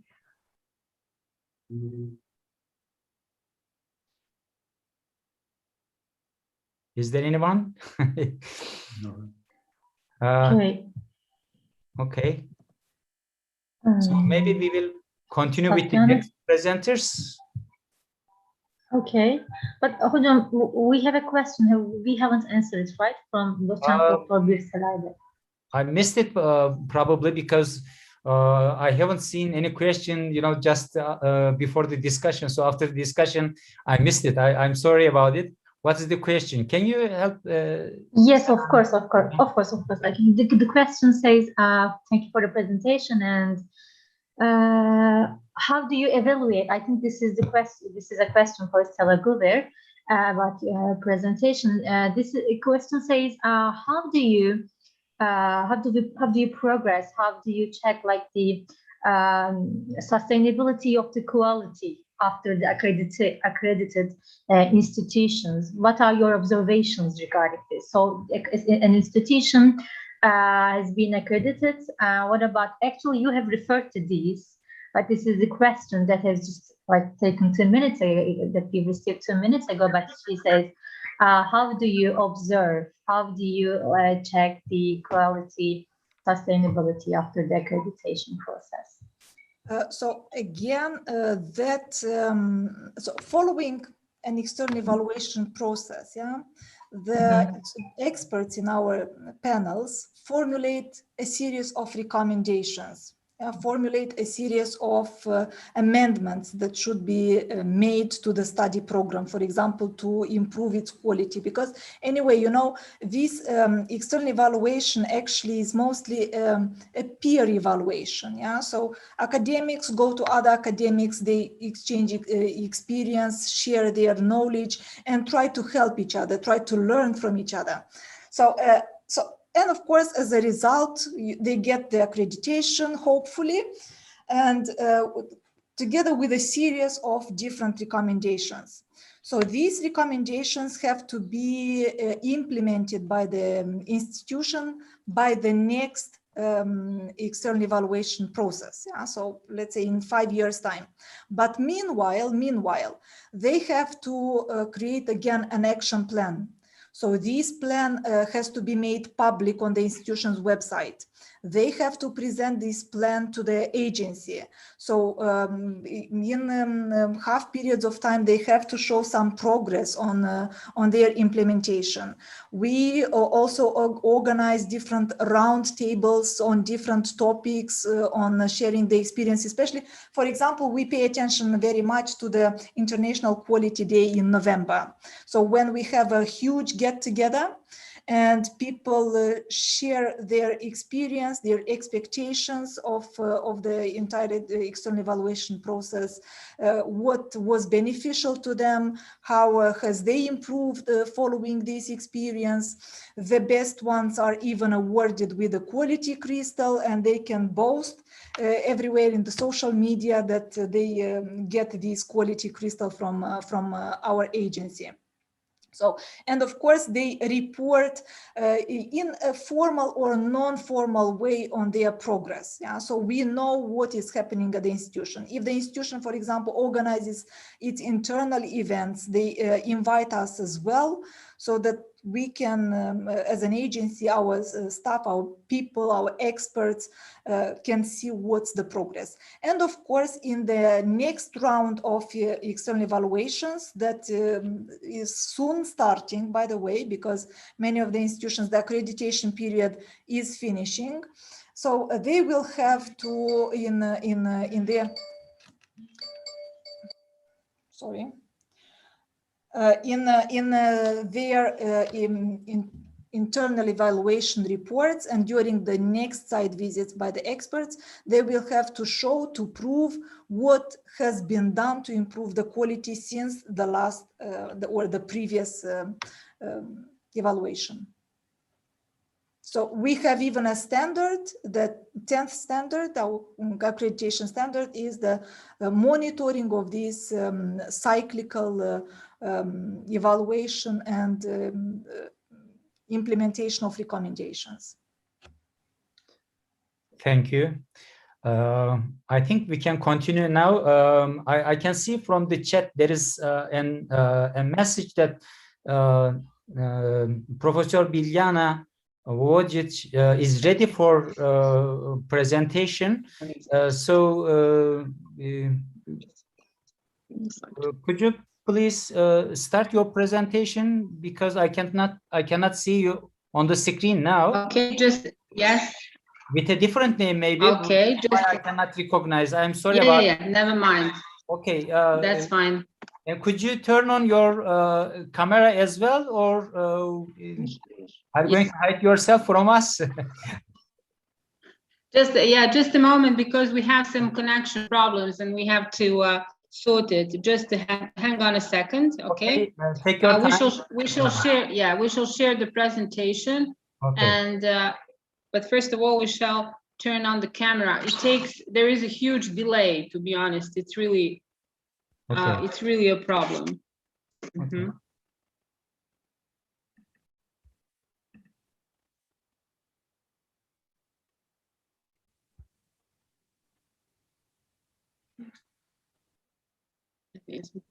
Yes, we can see you now.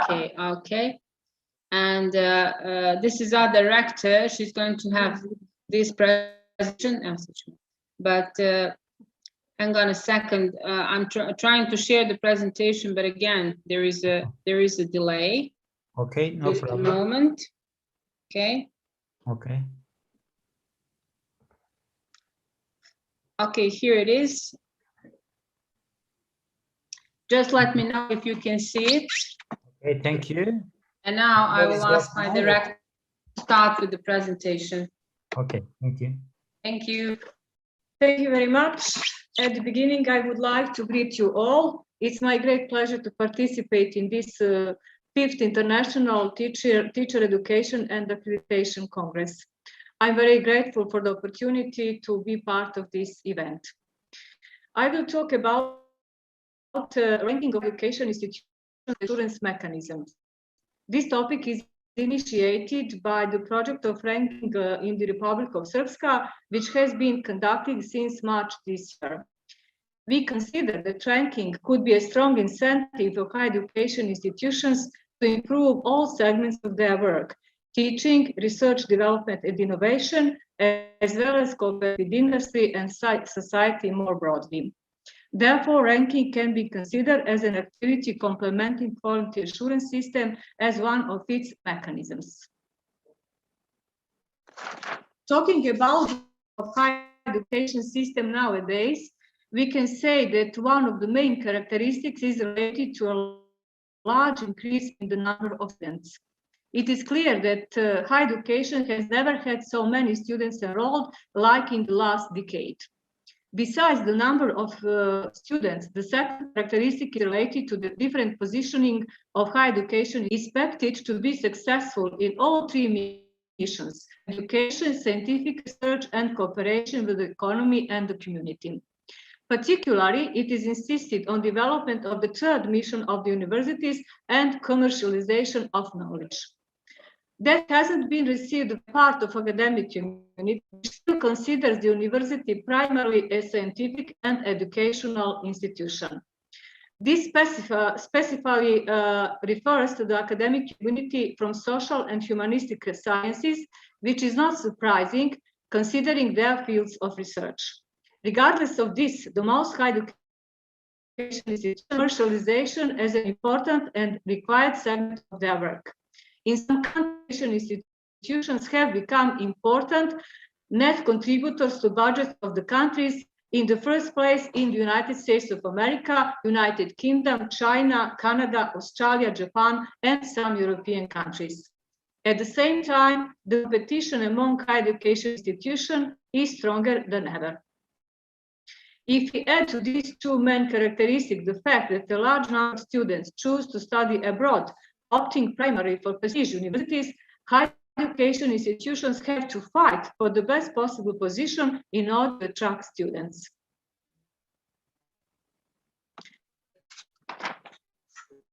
That is why ranking is important as a tool for providing information about quality of higher education institutions. Most of the people, students, academic community, parents, business community want to see some list of higher education institutions to get information about reputation of institutions and use them in important decisions. Ranking is done by various ranking systems.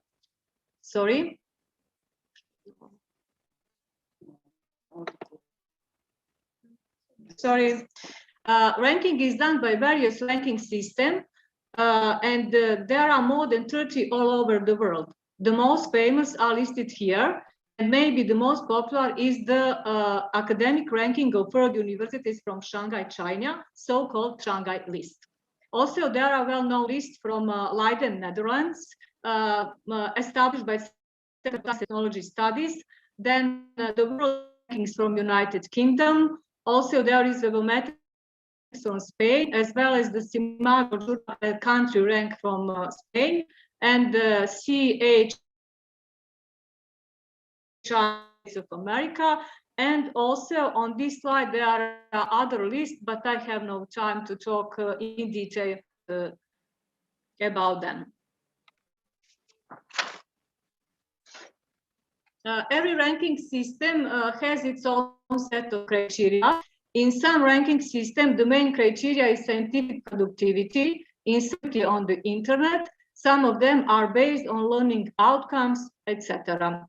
However, most of them mainly use bibliometric systems through open databases data, such as in Science Institute, Web of Science, Scopus, or Google Star.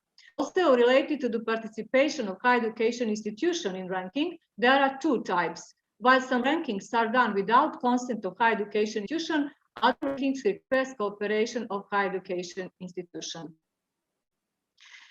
On this slide, we have one example of ranking list. This is Shanghai list.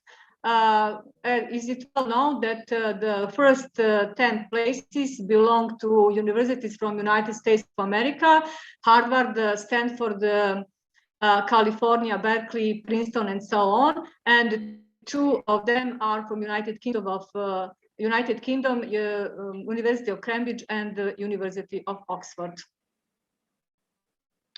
Also, we selected universities from Turkey at Shanghai list. There are 11 universities. The best position belongs to the university, Istanbul University, which is at the position before and 500. The second one is Hakatepe University. I'm not sure about my pronunciation of the name of the university, between 600 and 700, as well as Istanbul Technical University. Talking about universities of former Yugoslavia, only 3 universities appear at the Shanghai list. These are University of Belgrade as the position between 400 and 500, University of Croatia, of Zagreb, Croatia as well, and University of Ljubljana, Slovenia at the position between 500 and 600. Unfortunately, there are no universities from Bosnia and Herzegovina on the Shanghai list, nor universities from Montenegro and North Macedonia.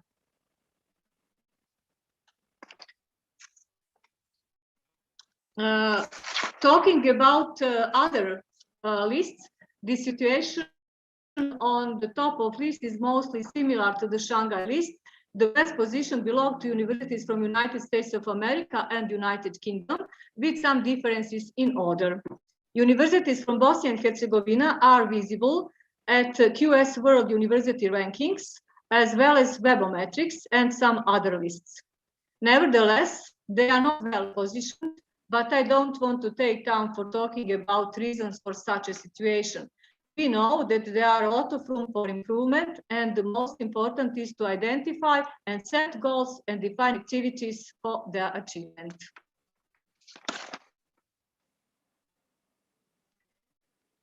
Talking about purposes of ranking, almost everyone wants to see some ranking lists.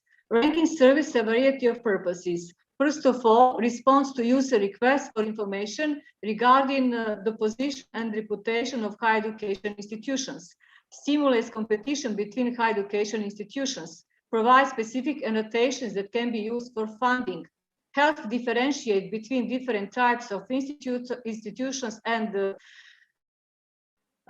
also ranking helps in choosing a higher education institutions by students, provide a wide range of stakeholders with their explicit indicators, and it is very important that the ranking contributes to the definition of quality of higher education institutions within the higher education system, complementing quality assessment conducted in external evaluation procedures. We were already talking about importance of ranking. There are studies conducted in Germany which show that ranking has an important impact on decision of students for enrollment. Also, it is clear that ranking contributes to promoting internationalization in higher education. Talking about connect, it is obvious that they are strongly connected. First of all, there are key performance indicators which are of vital importance both for quality assurance and ranking. Obviously, there is a mutual impact of ranking and quality assurance. On the one side, systematic quality assurance significantly influences the improved results at ranking lists. On the other side, a position at ranking lists can have a strong impact on strengthening of quality assurance system. But as recognized and objective, ranking has to satisfy certain principles with carefully selected a set of criteria and procedures which are global, independent, and transparent.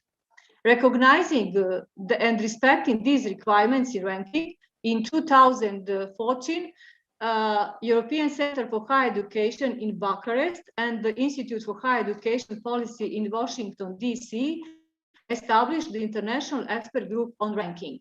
Based on this initiative, at Group's second meeting held in Berlin in 2006, a set of principles of quality and good practice in the ranking, so-called Berlin Principles of the Ranking, was discussed. The principles set the framework for the detailed design and dissemination of rankings at a regional or global level. Principles provide a system of continuous improvement and refinement of the methodologies used for conducting rankings. The Berlin ranking principles contain 16 principles divided into 4 base groups. The first group is the practice of the ranking. The second one, the design and weight of the indicators. The third, the collection and processing of data. And the fourth, the presentation of the ranking results. I don't have time to discuss in detail the principles of each group, but in the proceedings of this conference, they have been analyzed, so you can keep yourself informed. There are principles in each of these groups, but I underline some shortcomings of global ranking systems. First of all, taking into account the present system of ranking, it is apparent that there are some shortcomings which fail to provide sufficient and relevant information about higher education institutions. The most common shortcoming is that ranking is one-dimensional, focusing on only one component of higher education institutions. Because of that, this type of ranking doesn't provide solutions. Also, most of the universities from small countries, particularly low-income countries, are not visible on global lists in many universities, and it is very harsh competition. And last but not least, multidimensional ranking is very expensive and time-consuming, and this is why this type of ranking is not applied more.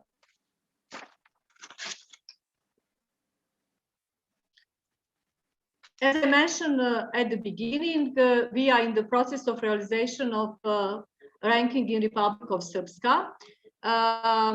So I will say a few words about our project. Our goals and purposes are mostly in tune with global purposes, with some specific differences related to our system of higher education.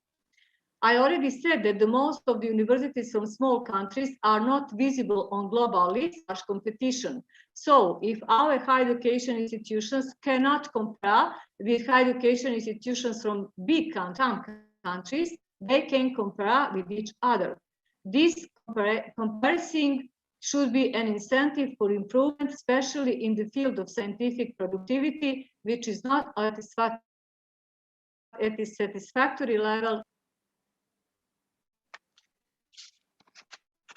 Talking about principles of ranking in Republic of Srpska, Berlin principles for good ranking practice are the basis for ranking in the Republic of Srpska too. So the main principles of ranking are multidimensionality, which means about different areas of activity of institutions, education, research, innovation, internationalization, and community relations. The second one, independence, which means that it should be carried out by experts in the field of quality system and ranking outside the higher education system of the Republic of Srpska. The third, transparency, because ranking should offer users a clear insight into all factors used to measure results. And the last one, globality, that it should be comparable to existing recognized ranking methodologies. Talking about ranking criteria, they are also based on the Berlin principles of ranking, taking into account all three missions of the university. We are now in the process of development of set of criteria, and it is planned to determine a set of criteria for each component and also weight factors for each criterion. Talking about data collection and processing, in this group of principles, the most important is using audited and verifiable data and collecting data with proper procedure collection. Our partner in this part of project is Center for Evaluation in Education and Science from Belgrade, CES. It is an organization dealing with issues of evaluation in science and which is networked with international organizations and associations dealing with research evaluation and publishing. Considering the context of higher education system in Republic of productivity of researchers from the Republic of Srpska in global citation databases like WOS, Scopus, and Google Scholar. Then results achieved in regional and some national journals which are not represented in global citation databases should be also taken into consideration. CES is the only organization that, in addition to global databases, can use data from regional and national databases. Scientific productivity will be measured by 4 dimensions and indicators. The first one, scientific productivity expressed by the number of published papers. The second, expressed by the number of published fractions of papers. The third, the impact of papers expressed through realized citations. And the fourth, the impact of papers expressed through realized citation fractions.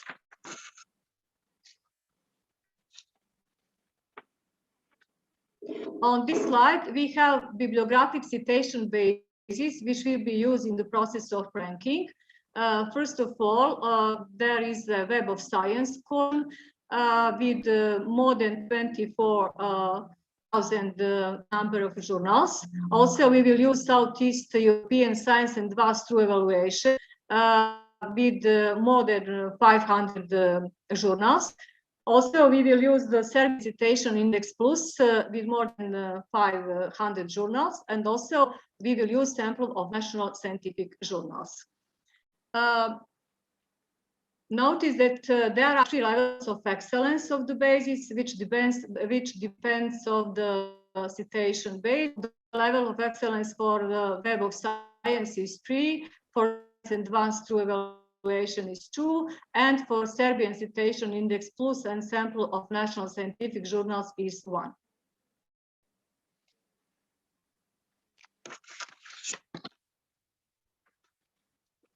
We plan to collect data in the last 10 years from 2011 to 2021 and on 2 levels of higher education institutions, universities and colleges. Also, it is planned to rank faculties according to Frascati classification of scientific fields. Also, we plan to define weight factors for papers and citation according to the level of excellence of the basis.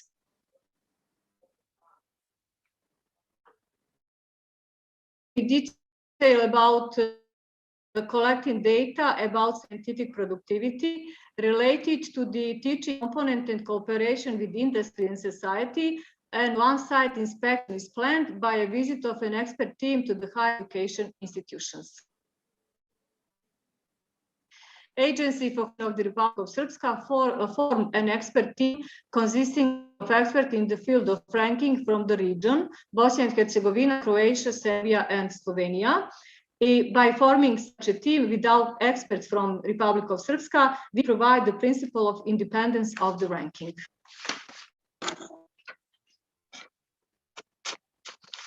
Also, Agency for Higher Education planned several webinars for representatives of all stakeholders, higher education institutions, students, wide academic community, ministries, etc. First webinar was held in April and presented the general approach to the ranking of higher education institutions. Second webinar was held in May and present metric basis of ranking, and one more is planned for beginning of June. Also, duration of the project is 7 months from March to September 2000 this year, and it is expected to become regular activity. Cycle ranking every 3 or 4 years. It is planned for this project. Thank you very much for your attention. If you have any question, I will try to answer them. Thank you very much, Professor Vojvodic. If there is any question, we can continue with the question-answer period, or if there is a comments contribution to the presentation, it will be very nice to have the discussion. But I cannot see any question. So there is a question actually. Sorry to interrupt. I couldn't see, in question answer box or anywhere. I don't know if there is, and you have the question, please raise the question, and Professor Vojvodic can answer for the question. And then I'm sorry, but I have another responsibility to undertake, and I'm going to leave. I'm going to hand the moderatorship to Professor Dinçay Köksal Hocam. So I would like to say goodbye to everyone now, and after the question, I'm going to leave. Thank you to everyone. Thank you, Alipaşa Hocam. Okay, can I read the question? Actually, this question came through the very end of the previous presentation. This was for Stella GUVİR's presentation, and the question is from Nilay Kayhan, and she asks to Stella GUVİR that you talked about the concept of accountability, and she asks what kind of practices do teachers use to take responsibility for teaching in accordance with accountability and evaluate themselves apart from peer assessment, peer evaluation. Okay, they evaluate themselves, but apart from this, she asks, are there any practices such as observation checklists or the students' satisfaction questionnaire and so on? This question, actually, we can, the presenters can answer these questions in terms of their own institution and country and agency. So the question is this, or how do the teachers evaluate themselves apart from peer assessment? Maybe Stella GUVİR, if you can hear us, maybe you can take this question. I'm very sorry. Can you please repeat the question or write it in a chat, and we'll be happy to answer. Okay, then I'm writing the question. Probably please do. We'll be very happy to answer if you can hear us. Thank you. Sure. So here's the question from Nilay Kayhan. Mhm.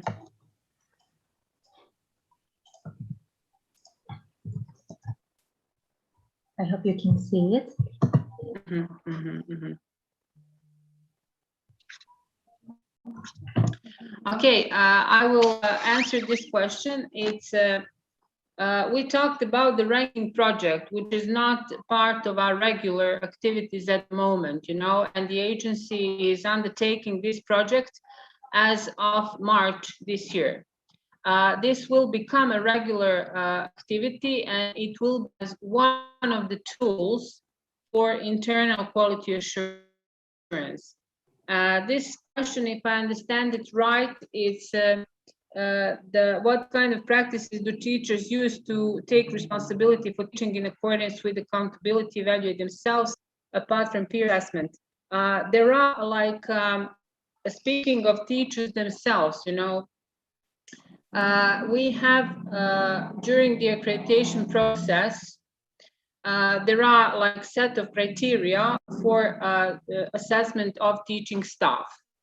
It takes our accreditation process is divided basically into two phases. The first phase is the review of study programs, where the study programs and the teachers, of course, is the main part of, that's the main criteria, basically assessing the teacher staff, go through a very detailed and thorough independent review by 3 independent programs. Well, the preparation for it comes from the higher education institutions, and they have to, prior to the external evaluation, they have to prepare themselves, and they have to ensure their internal quality assurance processes provide, you know, all provide all the criteria to be met prior to the external evaluation process.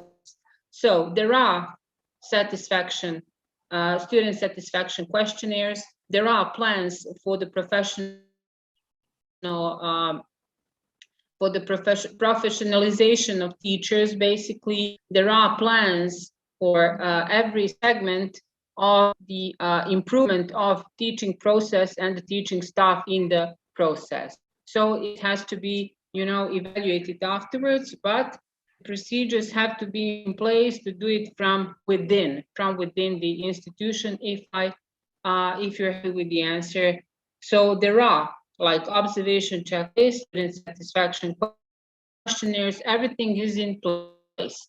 And that's one of the ways to collect data, analyze it, and act upon the results of those analysis.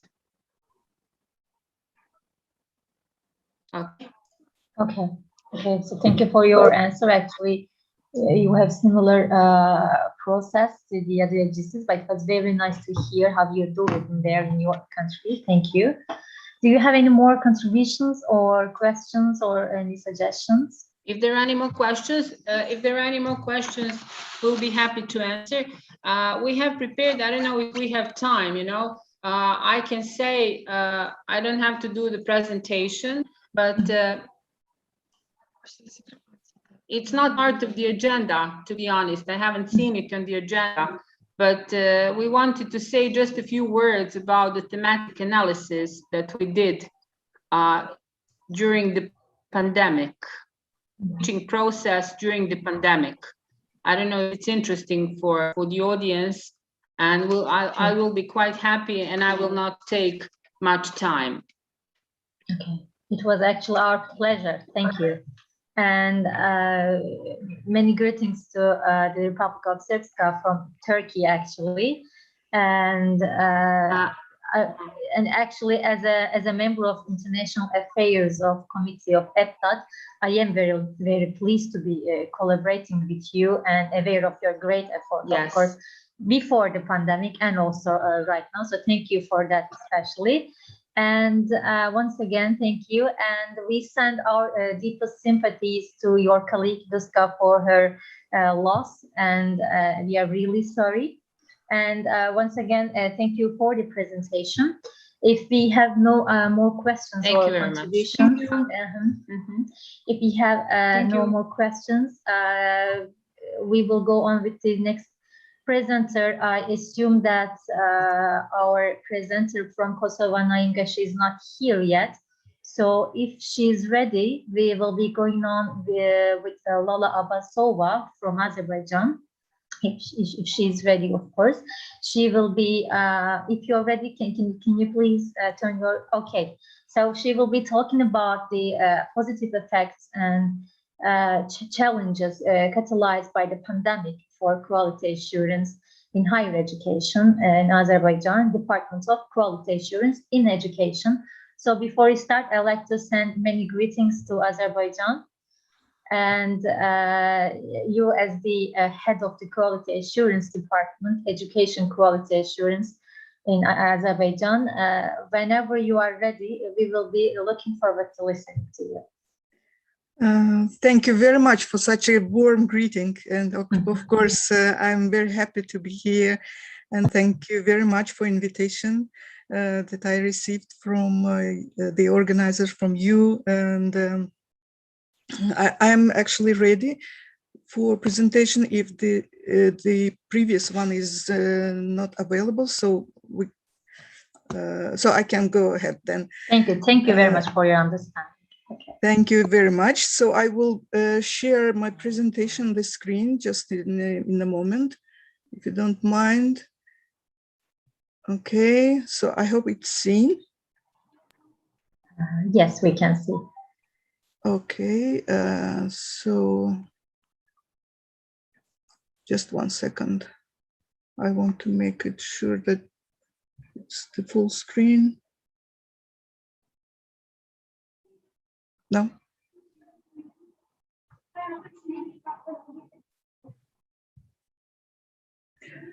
Oh, goodness. Just 1 second.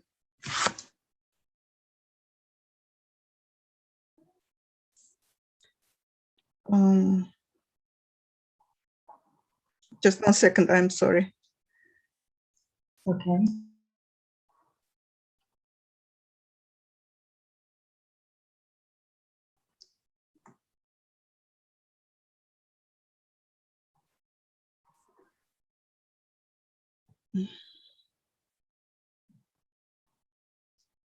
The panel which I would use.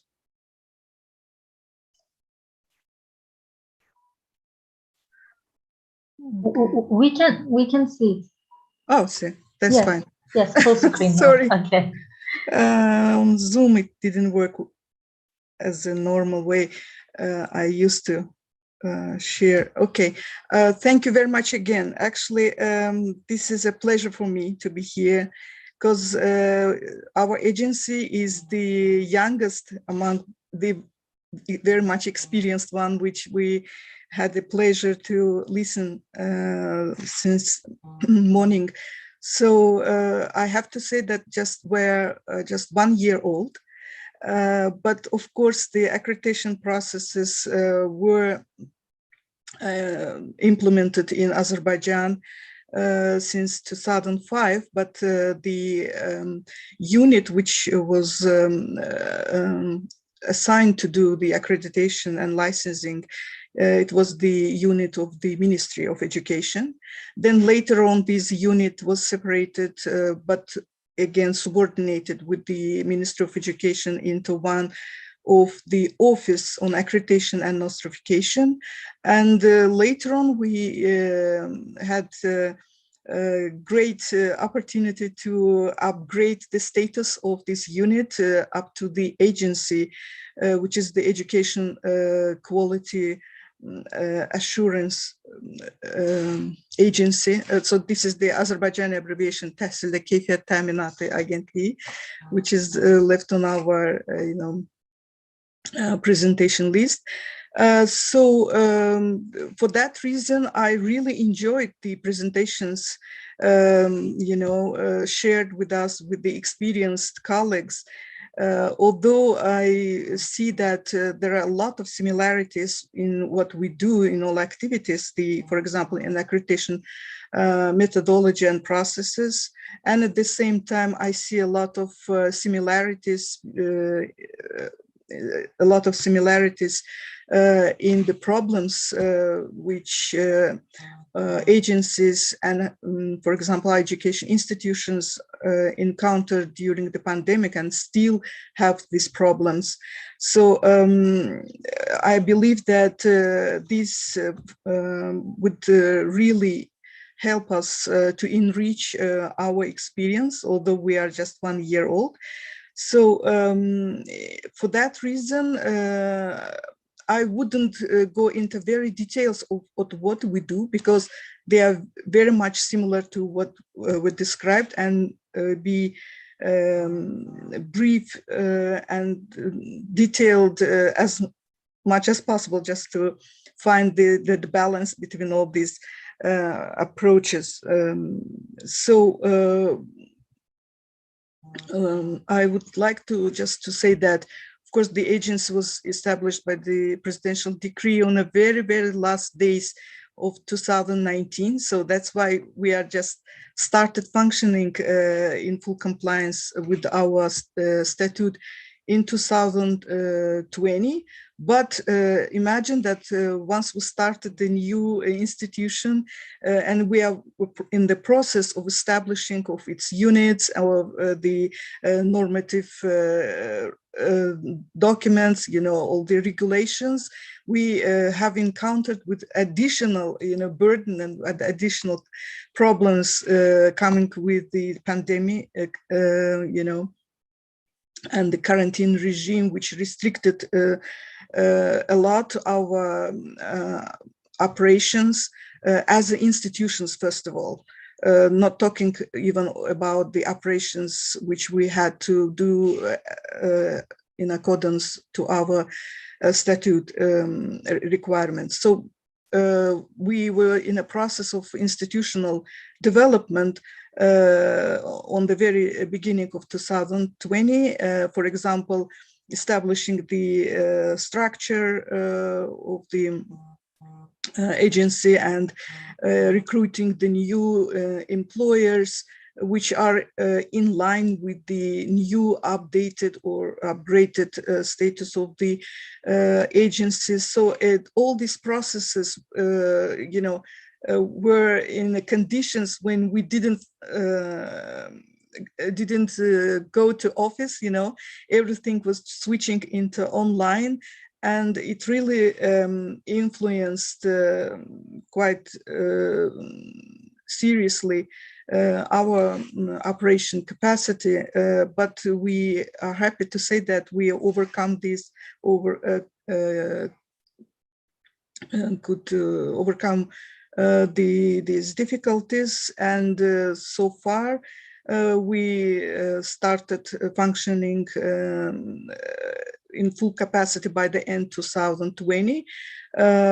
So our agency is the public legal entity, and as I said, it's subordinated with the Ministry Education of Azerbaijan. So you see the link to our official site for more details if there is interest to see what we do and how we do. We have quite a modest number of employees so far. I believe that, in the future, the number of employees will be increased and our structure maybe will be expanded. But so far we have 13 out of 42 employees of the agency involved directly in the quality assurance, including accreditation issues, because it's quality assurance. We are not limited only to accreditation. I will tell about this a bit later. Of course, quality assurance, quality assurance in our operations, we would present in a few theses. It is, for example, to carry accreditation of institutions operating at all levels of education. It means that it includes general education, VET, the higher education institutions. Then what we do, we prepared recommendations for the accreditation of educational institutions and organized trainings, because we try to provide a lot of consultancy to our stakeholders on quality assurance issues and in general to organize the quality culture or to develop the quality culture in country. So in that sense, we organize consulting and methodological support services to education, to the establishment and development of internal quality assurance system in institutions, because it is very much important for Azerbaijan currently in the process of reforms in this field, and the institutions are not provided the most, for example, comprehensive vision of how the internal quality assurance system should function within the institution. So we are trying to be sure that they equipped with the methodology based on the ESG requirements. And so once we are implementing accreditations, the methodology is in full compliance with the ESG. Of course, agency is in do the recognition of formal and informal education qualifications. So and recognize diplomas issued by the higher education institutions in foreign countries. This is also one of the part of our assignment as an agency. The structure of our agency is on the screen. Of course, it's the board of the management of the institutions. We have our chairman, deputy chairman, and the members. So they are, the board is of 5 men. And of course, the most important for us is that we have quality assurance department. And this department has 3 units, which are focused mainly on accreditation licensing issues, analytical unit, and training and methodology unit.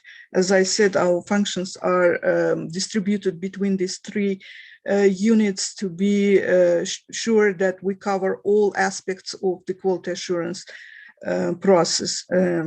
So other our units, departments, you can see it's the qualification recognition department, as I said, qualification recognition of formal and informal qualifications. We have different support units, particularly, which is the utmost importance is the legal support department, because we are, as I said, as a young agency, we are in the process when we have to develop so many regulative documents to be sure that we are in line with all requirements within the European higher education area in particular.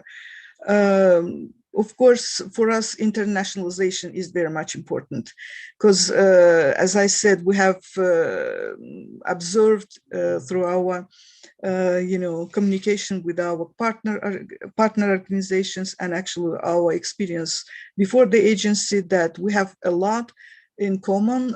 We actually do implement and work based on the same methodology applied in the EA. And of course, for that reason, the sharing of experience and best practices, it is very much important for us. So ESG as a reference point is our main reference for the standards. And of course, for the recognition is the Lisbon Convention is the main reference point. And for us, currently is one of the utmost importance is to go through the review of ENCA, of course, and to be a part of the EGAR registers. So all these processes, we are on a very, very first stage. So for that reason, we are looking forward to get some support from European partners, and most probably we expect that we will have maybe a EU-funded project to be with the agency as a consultant to go through all these processes to implement the self-evaluation of the agency, then to go through the ENCA review and so on. And we hope that we will be successful by the end of this process. Of course, we are targeted to organize an effective quality assurance system in Azerbaijan, to form the education system that takes really leading position in the world in terms of quality, and to support competitive specialists and with knowledge, skills, and competences, experience in gaining access to the labor market. So this is our expectations, that we will be successful in this, and of course to assist our colleagues, our stakeholders to information of the quality policy and culture in educational institutions in accordance with the requirements, as I said, particularly with the ESG requirements, because we are committed to the full implementation of international obligations of Republic of Azerbaijan, particularly in the field of quality assurance and recognition of qualifications, and of course to provide maximum opportunities to our personnel to be sure that they are in compliance with the requirements of the labor market.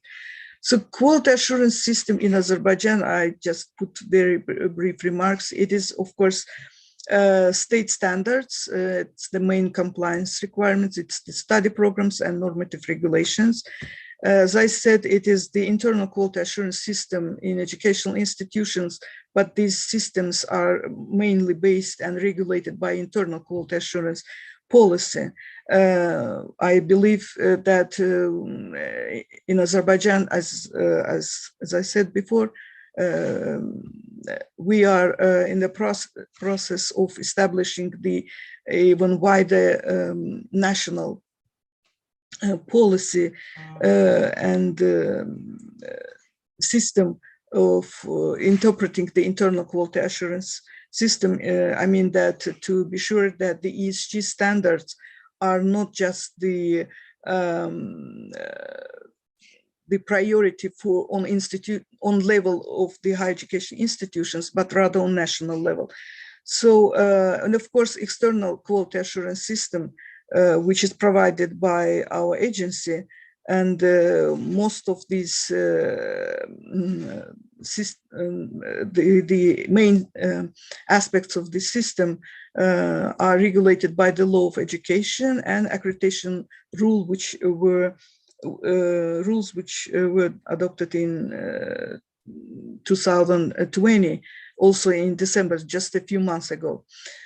So what we do in external quality assurance for higher education, it is mainly accreditation of higher education institutions. It is, of course, institutional and program accreditation altogether. So before the agency, actually since 2005, in Azerbaijan, we had only institutional accreditation. The study programs were accredited within the institutional accreditation process. But as we, based on our experience and observation and the comments from our colleagues and the community, educational community, we thought that it is not the best way how to evaluate the quality in the country. I mean that quality in education, in higher education institutions. So we have methodological, we have changed this approach and divided this accreditation process into two different ones. It's the institutional accreditation, separate evaluation process, and the program accreditation, which is also planned to be implemented as a separate procedure. As our colleagues told, and actually I don't want to repeat the same, because the accreditation process is very much similar to what described by colleagues from different agencies. We start the roadmap and the milestones through this process are the same. Of course, we contact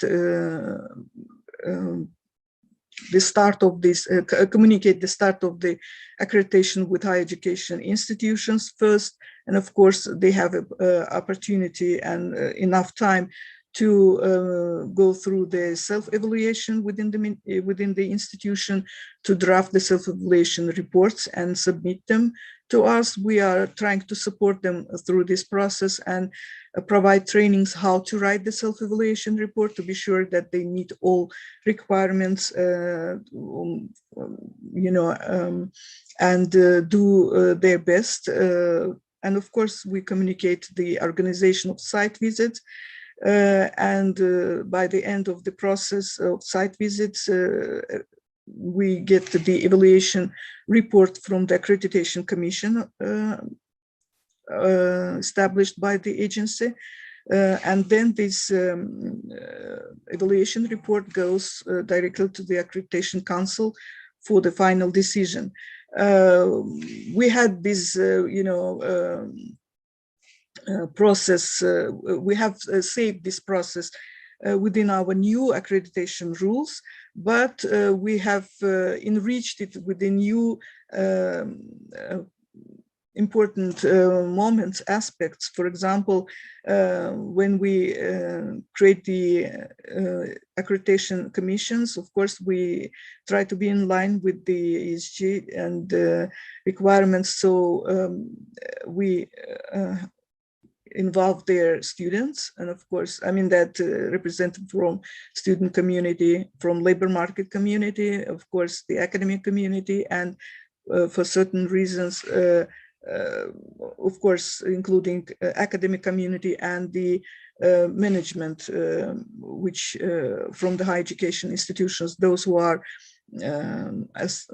responsible for organizing the educational processes. The new regulation, the new rules on accreditation also provides very interesting new mandate to higher education institutions to apply to foreign accreditation agencies, which are for evaluation their study programs.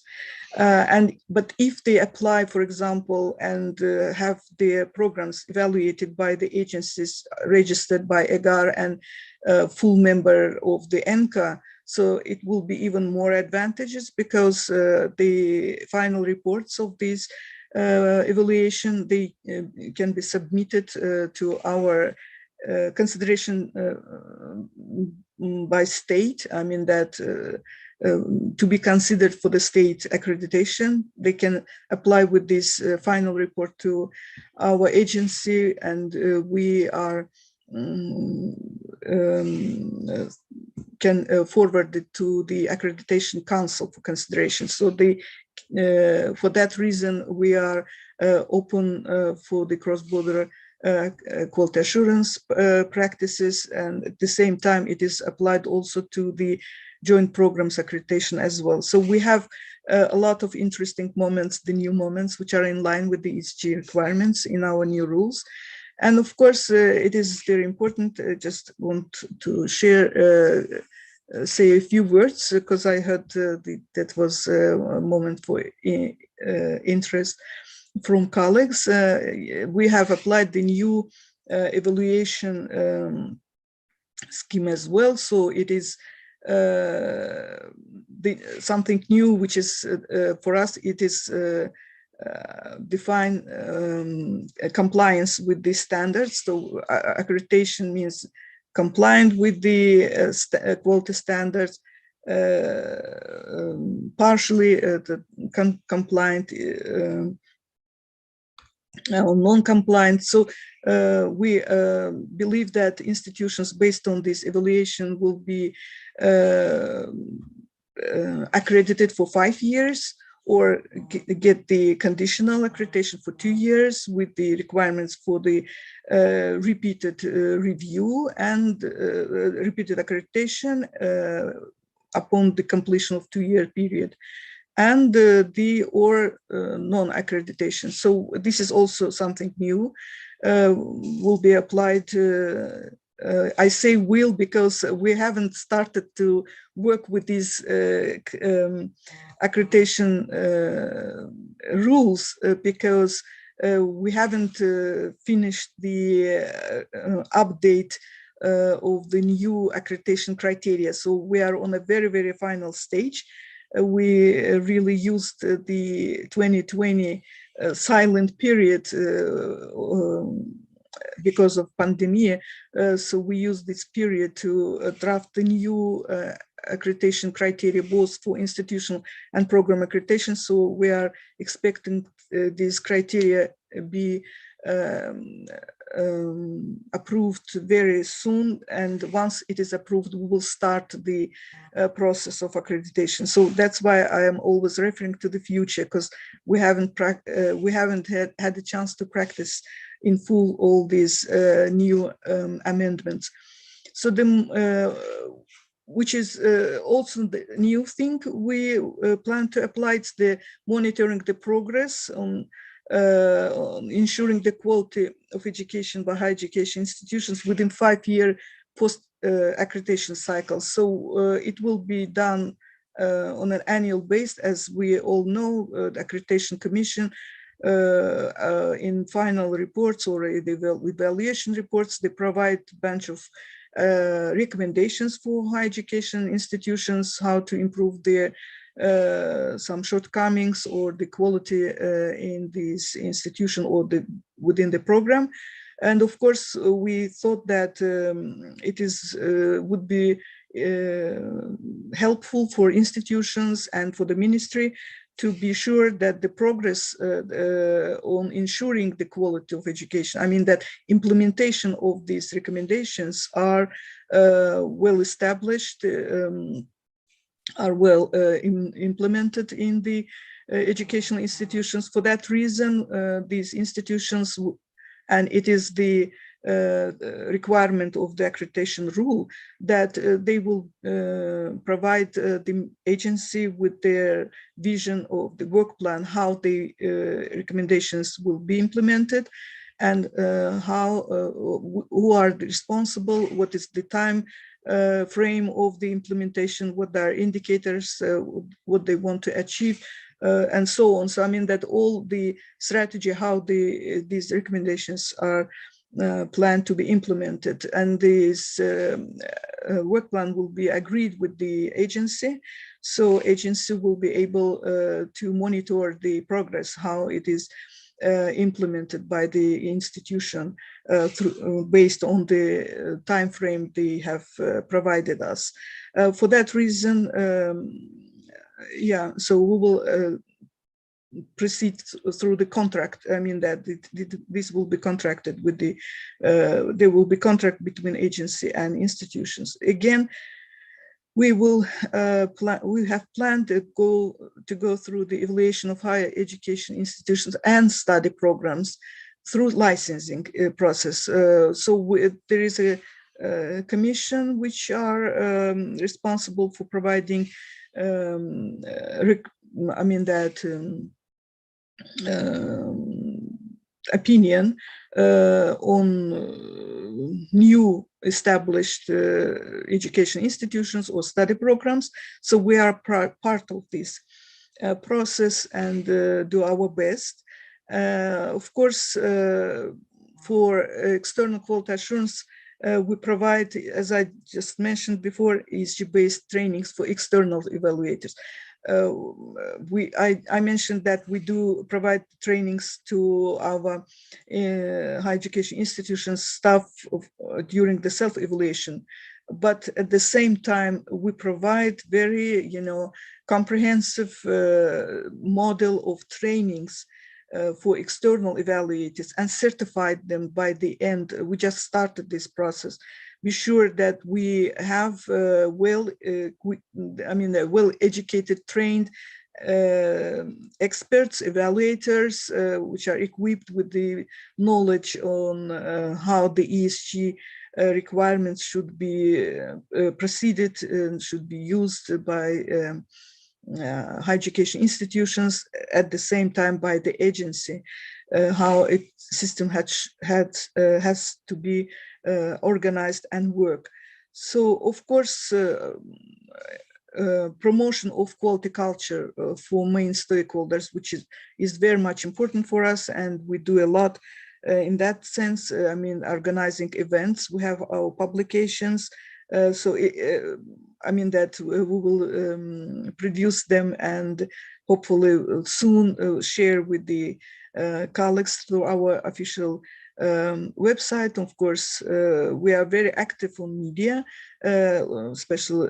particularly in local media, of course, and very much active in social networks. So a lot of feedback we receive from education community through social network. So finally, I came to the main point of my presentation, because as a new agency, I wanted to be sure that I can, provide the main features of our agency to this respectful audience, because we are the young and the new agency. Pandemi, of course, it created the similar problems in Azerbaijan as well. We just realized that so many issues were underestimated before the pandemic, because in Azerbaijan the traditional education was the dominating format of education, unlike, for example, Turkey, where the online education is very much developed. In Azerbaijan, the higher education institutions particularly mostly focused are based in Baku, in the capital city, and a lot of these universities, although they provide for some degree online education, but mostly and foremost, of course, they are the traditional education entities. So for that reason, they have the system encountered a lot of problems. And of course, since the dominated, the online education was not that well represented, the regulations in the distance education for this field was very much underdeveloped. So for that reason, 2020 also was very challenging for the system at large. And of course, once the system was switched to turn into the online education, the concerns in the quality of online and blending teaching and learning and the ways of external evaluation of this process was raised, because it is the first what we encountered once we started. So of course, there are a lot of problems because of uneven access to online education for students in remote regions, especially in 2020, because I believe that our Turkish colleagues in particular, and of course our dear colleagues from different countries, are well aware that in starting from late September 2020, there was military operations in Azerbaijan and Azerbaijan territory, and and it took really a lot of time so for that long time, for that period, the internet access on through the country regions were not well. I mean, that it was restricted. I mean, and the access was very much restricted. So it is also was one of the reasons for problems in the quality of the education provided to students. So, of course, another point is that underdeveloped online services at most of the local education, as I said, the traditional education is the dominant education format, but at the same time, not all universities were ready to say that we are in full compliance with the online services to our stakeholders, be it faculty or students. So this is also was one of the concerns and challenges for the quality assurance during pandemic. And we have observed a lot of gaps in quality assurance methodology and limits in higher education capacity to reflect on the new context. So also is the challenges for the Ministry of Education to meet them and regulate. So they were trying to adopt the new regulations to meet these problems. Another concerns the credibility and validity of student assessments in online mode. So of course, it is also a very big problem for ensuring the quality and evaluating the learning outcomes achievement. Risks to academic integrity. I mean that this is not problems only in Azerbaijan. I believe that these problems were encountered in, have been encountered in many other countries. So it is just the case which are obviously we have as well. So, and of course, you know, separation people, I mean that students and of course faculty and all this, I mean that the destroy of the live offline education process influenced, of course, negatively the social ability of the people involved in this education. And resulted in widening the social gap and challenges in access to higher education. And particularly problems, concerns for the online accreditation, which were applied by our agency. We tried to do some pilot online accreditation to see how it works.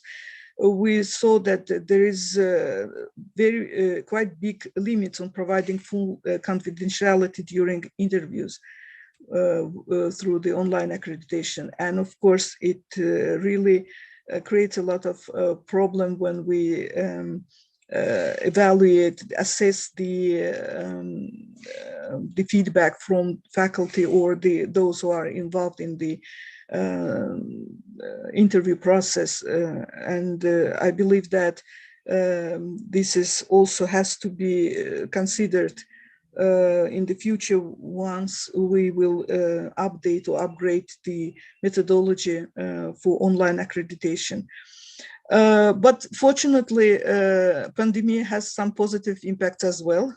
So it created some opportunities to catalyzing the updates of normative acts in the field of higher education and particularly of external quality assurance as well. As I said, Ministry, for example, were involved in adopting the new legislative amendments to support the online education, and the drafting the new law on higher education by the parliament was initiated. So they started process a few months ago, and this new draft of law on higher education already take into account that we have to cover a lot of aspects of online education, which were missing in our previous normative documents. We have finally successful on adopting the new rules on accreditation in line with these issues. As I said, it was approved in December 2020, and we adopted the frame and methodology of online or blended accreditation, which is very important for us. We have piloted it through accreditation of a few institutions, just a few institutions in 2020, to see the gaps or how to enrich and upgrade it. And of course, there was a lot of very helpful webinars organized by ENCA and the experience shared by agencies and colleagues from here countries. So we could enrich our methodology through this consultancy with the colleagues through these webinars. What else? I would underline some positive aspects. Other positive aspects. This pandemic speeded. Speedy updates of digitalization, the field of higher education and external quality assurance. In quality assurance processes, as I said, digitalization of quality assurance, we have switched all our traditional way of collecting documents, of proceeding and evaluating the data from the higher education institutions into digitalized way, which means that in accordance to our new accreditation rules, we will apply the electronic accreditation system. So all roadmaps, all communication will be switched from the emails and the whatever different communication systems through messaging and so on. It will switch into well-established accreditation system, which is currently under the pilot assessment testing. It has been established, so all communication will go through this system.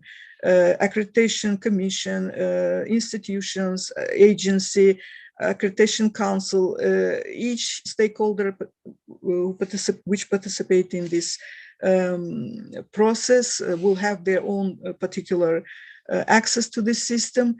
And what is important for us, this accreditation, electronic accreditation, e-accreditation system is a part of even wider system called ATIS, which is Azerbaijani abbreviation Ali Tahsil İnformasi Sistemi, or Yüksek Eğitim İnformasi Sistemi, in that sense. So the database of the higher education related information, all which is in the process of digitalization. So, and we will, our accreditation system will have an access to all this information, and the evaluation of how the institutions work and how they meet the challenges, how the flow of students and or the faculty, the mobility, everything can be easily observed and systematized, and we can find the gaps and the problems which has to be met as soon as possible. So in that sense, Pandemi really speeded up all these update processes, which actually we did planned before the pandemic, but the pandemic required it to focus on them and to provide much more input on realization of these updates. Of course, the traditional way of teaching in classes switched into the distance communication between teaching and learning processes, which also very interesting because it required more input on learning the new methodologies of teaching learning processes and adoption of these online TLL tools in the higher education institutions. It also pushed the requirements to upgrade the degree of e-management used at universities, also improving the IT skills of all actors involved. I mean, students, faculty, administrations, which were part of the special additional trainings for many of them, and which is also very important for us. Sorry to interrupt, dear Basova. I wouldn't want to interrupt never, but due to time limitations, we will be very happy to. Yeah. Okay. Thank you very much. Okay. Thank you. Okay. Thank you. Sorry for that. So of course, the number of online quality assurance events and access to these events by our stakeholders, including our agency staff and many others. So what is next? It is for our plans, as I just wrapping up what I said already, it is the new law on higher education, regulating the online education. It is the new methodology once we adopt the new criteria for internal quality, external quality assurance, of course, and the new methodology, I believe that based on the new law for internal quality assurance in higher education also will be adopted, and the new methodology on online blended accreditation, as I just mentioned. And of course, we're looking forward for application for ENCA full membership and expanding and extending the cooperation with the partner agencies and quality assurance networks. So thank you very much for your attention. I hope that I didn't violate a lot the time frame. Thank you very much. Okay. Thank you very much for the informative speech. I can see that even if you are a newly established organization, it is obvious that even so far you have done great work in terms of planning based on your statements about the coming accreditation process in terms of standards, rules, steps, and so on. We can see that for sure. And of course, together through collaboration, we will achieve all these, and we as EİTİMİ actually from Turkey is ready to collaborate with you for the future commitment. Thank you very much. Thank you very much. So we keep taking the questions here. Again, this is a kind of reminding to you that you can type your questions in the Q&A sessions. We will be happy to answer them toward the end of the session. And now we go on with another agency that we were the presentation actually that we were supposed to listen before this one. I assume he is ready now for the presentation. We will listen to Naim Gashi from Kosovo. As the director of Kosovo Accreditation Agency. We would like to send our sincere greetings to Kosovo from Turkey, first of all. And Naim Gashi will be giving his speech on challenges of the external evaluation process during the pandemic time in the Republic of Kosovo. So whenever you are ready, we will be happy to listen to you. Thank you very much. Best greetings from Pristina, dear Ms. Shinar, dear President, Professor Dr. Cemil Öztürk, dear colleagues, professors, greeting from Pristina. My name is Naim Gashi. I'm Kosovo Accreditation Agency Director, and I would share with you our experience for the evaluation process due to pandemics. Just for your information that I think in February of this month, European Commission gives Kosovo Accreditation Agency as a best performance institution in Kosovo during the pandemic time, and also with the accreditation, online accreditation. And I would like to sharing with you my presentation. I think I have here. I have my presentation here. Okay. just to share.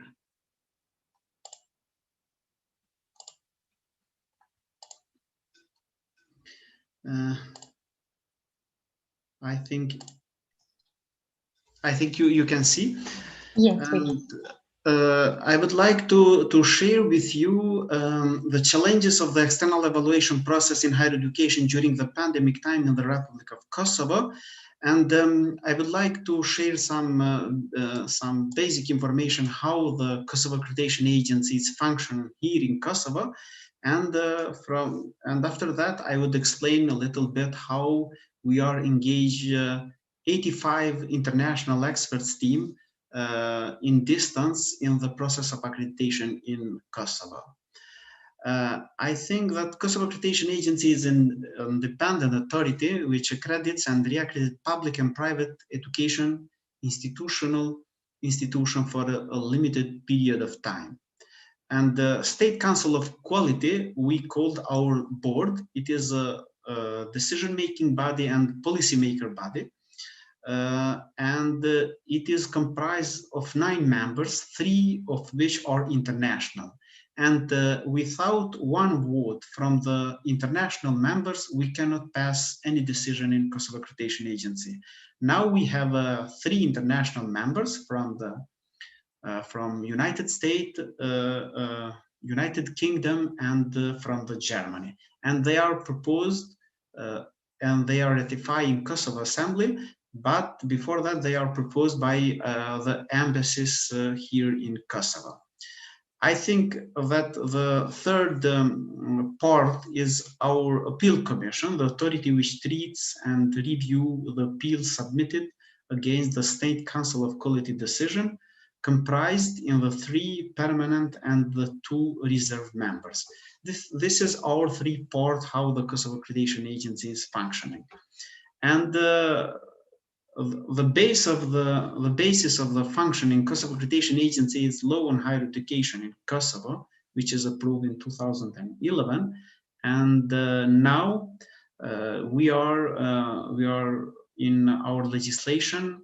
Government put in our legislation framework the law on Kosovo Accreditation Agency, because one of the INCA recommendation for the membership of Kosovo in INCA is to have a law on accreditation process. And we hope that in June of this year, we have approved a law on Kosovo Accreditation Agency, which ensure the independence of the agency, ensure the financial and institutional independence, and also regulate all the procedures of the accreditation based on European standards and guidelines 2015.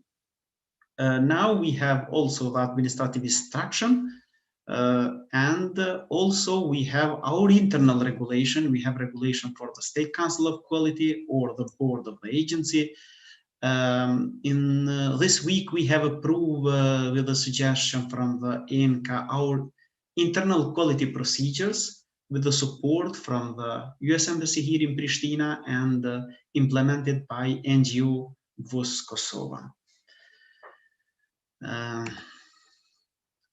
Legislation, I think that legislation, it will be a little bit, there is some difficulties in Kosovo because due to political interference in the work of the board of Kosovo Accreditation Agency, we are started the work to have a law on accreditation agency, and this is based on our constitution, that all the independent agencies established by the Kosovo Assembly. And with our legislation, if you are established by the Assembly, there is no any interference from the government. Our mission is through the accreditation process, KA support development of the quality in higher education institution and ensure the Kosovo society that the quality of teaching and learning is at the level of the international standards. I think our strongest point that how functioning Kosovo Accreditation Agency is that according to our administrative instruction, the accreditation process is in the hand of the international experts team. and the procedures are managed by the KE, Kosovo Accreditation Agency, but the decision if one academic program or institution fulfill the criteria for accreditation, this is decision from international experts team. And in the second part, I will explain how we are engaging in international experts team due to pandemics. Responsibility, we have two kinds of higher education institution here in Kosovo, public and private. And our competence is to accredit, monitor, and guarantee the quality in higher education institution, both private and public institution. We have also the constant control of quality of the accreditation institution and their study program. Because after each accreditation process, the international experts team give some recommendation for one academic program, or when we are undergoing the process of institutional accreditation, in the end of the accreditation, and when they pass the criteria, always the international experts team gives some recommendation for the institution for the improvement quality in higher education. And after that, for example, after 6 months of 1 year, Kosovo Accreditation Agency started the monitoring process if the higher education institution fulfilled the recommendation from the international experts team. Also, we have a close cooperation with the civil society here in Kosovo, also with the international donors, because international donors strongly support Kosovo Accreditation Agency, mainly with the projects to increase our internal capacities, but both also to guarantee transparency and independence. The strongest donors here in Kosovo is EU Commission and Austrian Agency for Development through the 3 projects. The first project is Heras Plus project. With this project, we are now in the process of the revise of the standards from bachelor and master study. Last year, we have prepared the standards from the PhD study. And also another part of the Austrian Development Agency project is called KIND project, supported for transparency in the field of the legislation, regulation. And the third one is ALED second project, deal with equipment and technician. Also, we have strong support with the US Embassy here in Pristina. And last year, we have implemented 5 projects together with the US Embassy in Pristina. One of them is to develop our internal methodology for the thematical analysis, but also the US Embassy financed our administration to digitalize partially, but also we want to continue next year and all the digitalization process here in Kosovo to digitalize, because due to less of the capacity with the staff, we want to ensure that we provide all the services for the higher education institution, mostly of them to digitalize from the next year. How is undergone the process of accreditation and reaccreditation in Kosovo? Each institution which wants to offer higher education in Kosovo goes through the initial accreditation, while accredited higher education institutions go through the reaccreditation periodically. With our legislation, there is accreditation for 3 and 5 years, but there is no any accreditation with conditional accreditation. Before 2016, it was possible to have a conditional accreditation, but due to misusing this opportunity from the higher education institution from 2016, we are stopped this practice and continue just with the accreditation with 3 and 5 years. And now we are in the process of the drafting a new law on accreditation, and there is some suggestion that we should have also 3, 5, and 7 years for one institution that fulfilled the criteria higher than 90%. And the higher education institution which apply for accreditation and reaccreditation must submit the request for the accreditation with a list of academic staff for which the State Council of Quality must approve each list of academic staff for each study program. This is the first step of the accreditation. And if the State Council of Quality, our board, do not approve the list with academic staff, they cannot go in the process of accreditation. And the second step is the preliminary evaluation by the EÞİTİMİ. We called our board is positive. It implies that the application fulfills the formal criteria according to the legislation in power, authorizing the KA director to start the procedure for evaluation and accreditation. While if the preliminary evaluation is negative, so board concludes that the application is lacking and does not fulfill the formal criteria to start the evaluation. Now in Kosovo, we have 7 public universities. The biggest one is University of Pristina with 67 bachelor program, 78 master program, and 12 PhD program. Also, we have small universities. They are profilized, for example, University of Applied Sciences in Ferizaj. Also, we have university in our biggest city here in Kosovo. We have public faculty of Islamic Studies, and also we have public Kosovo Academy for Public Safety. This is a faculty for preparing the staff for the Kosovo Police and our other security institution. Also, we have 12 private higher education institutions. The 2 biggest ones are AAB College and UBT College. And also we have validated 2 international institutions, IBCM College in Mitrovica and our American University in Kosovo College. This is how it's functioned, the higher education institution in Kosovo, and our job is to regulate this market.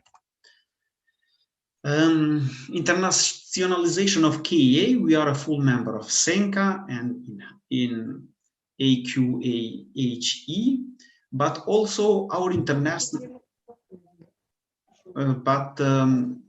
our keystone of the internationalization of KA is international experts team that we engaged in the process of accreditation. Just in 2021, we have engaged 85 international experts, mainly from the INCA members, and the cost of international expertise cost Kosovo Accreditation Agency around €500,000. This amount of money is investing in quality. This is not a big amount of money for the biggest country, but for Kosovo, I think it's very, very solid amount of money. Also, regarding the study programs, we have around 362 academic program in all higher education institutions in Kosovo, and 234 from the public universities and 148 from the private colleges. And our intention is to decrease the number of the academic program and to increase the quality in those programs. Accreditation during the pandemics. Last year in March, as you know, started the pandemic, and the biggest problem in the beginning of the year were that 14 higher education institutions in Kosovo, there is no institutional accreditation. It was very difficult to postpone the accreditation for 1 year without the process of evaluation. And we have started talk with the Ministry of Education, Kosovo government, Assembly Commission for the Education, and the international donors here in Kosovo. And I find a solution from the Estonia, and we are preparing the process of evaluation in distance. What is the difference between the process of evaluation in distance and the process of evaluation physically? The only difference is that the international experts team do not came physically here to Kosovo, but they contact all the stakeholders in university online. But all the preparation has undergone by the KA staff, but by our staff and myself. In each accreditation, we were physically, and we are verifying all participants. We are verifying all the information, all the documents and video providing to international experts team. We would like to guarantee the integrity of the process, and for this reason it was very difficult, very dangerous due to restriction from the Ministry of Health, but we fulfill all the criteria for the distance, for everything, but in the same times we are undergoing the process of accreditation. And I am very happy that international presence here in Kosovo, civil society and European Commission give full support, and they are awarded us as a best performance institution due to pandemics, because the process of accreditation is difficult without pandemic. You know, because we are all colleagues here together, and the process of accreditation is very difficult. We need a higher integrity of the process, and it is very difficult to organize. But thanks to cooperation with a higher education institution and from the support from the donors and Kosovo institution, we have achieved last year to evaluate 14 higher education institutions and 32 academic programs, just 32, because the other program we are postponed for 1 year the accreditation. And this year we are starting the process of accreditation in January, because we need more time to organize the process of accreditation. We need more time to organize the process of accreditation in distance. And for that reason, we are starting much earlier this process. And we are finishing now all the evaluation, but we are now in the process of receiving the draft report and final report from the international experts team.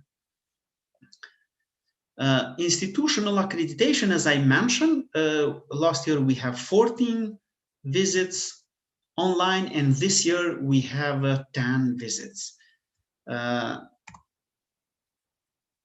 Program accreditation during 2020-21. We have mentioned the engagement of the international experts team. To implement the ENCA criteria, we are engaged also the international students experts, and 30% of number of the international experts team were the students. And the students were part in the panel of the international experts team, and they evaluate together with the experts also the students' issue, facilities, and etc. Regarding the academic program, I would like to mention that we have 7 standards and several sub-standards that one institution should submit it. And the first one started with a mission, strategic plan, objectives, continue with the quality insurance management, academic staff, head of the study programs, students, stakeholders, and administration. And one academic program, they should fulfill 70% of the criteria to get a positive accreditation. If they fulfill 7% of the standards, they get accreditation for 3 years. And if they fulfill the standards higher than 90%, they give accreditation for the 7. Last year, just University of Pristina gave the accreditation for the 5 year, and all other higher education institutions gave accreditation for 3 years. But not at all they passed the accreditation. From 14 of them, 5 of them do not fulfill the criteria, and they are not accredited last year.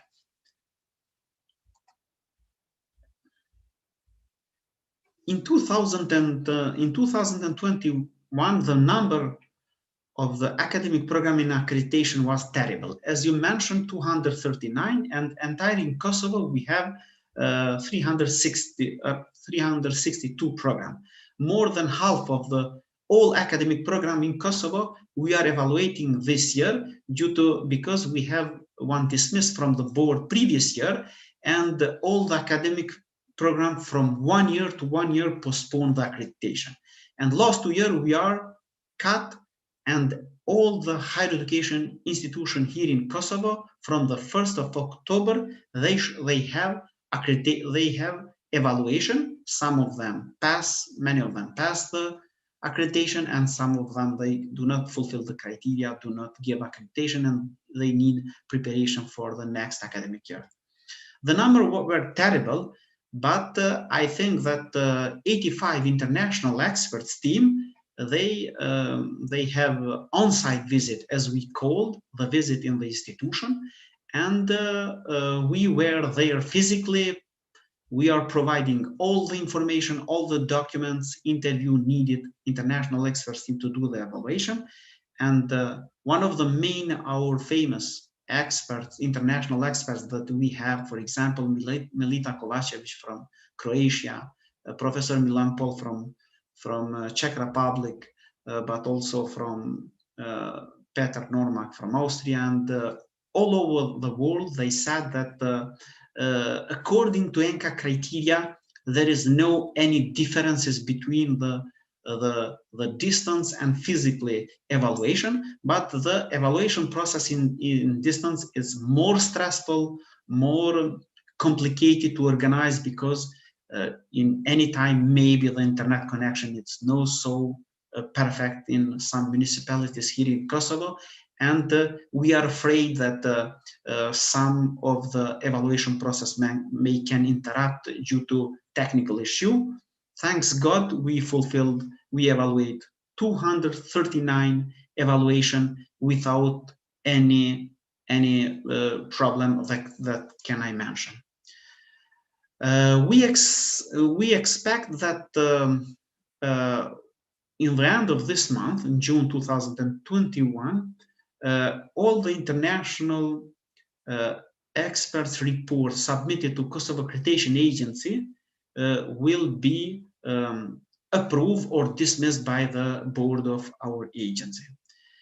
And I am pleased to confirm that so far we have not had any complaints about accreditation process, about the process, not about the report, because when the report is coming, we always has some complaint from the higher education institution, because some of the institution, they are not agree with the decision from the international experts team, and they have a right to go to the appeal committee. But regarding the process of accreditation, there is no any complaint, because before we started the process of accreditation, we have had training with all higher education institution one by one, and we explain each institution the procedures, how the process of accreditation will undergone, but in the same time we are giving a detailed written clarification about the procedure of the accreditation. And at the same time we have also written criteria and written procedures to the international experts team. Just I forgot to mention that before starting the process of evaluation, our Ministry of Education gave a decision that allowing us to start the process of accreditation, because with the previous legislation, we have not right to have accreditation in distance. But due to this decision from our Ministry of Education, we are allowing to organize this process. I think I have 5 minutes more. Program accreditation, I explain a little bit. Lesson learned. I think that in the future, the distance on accreditation should be included in the legislation.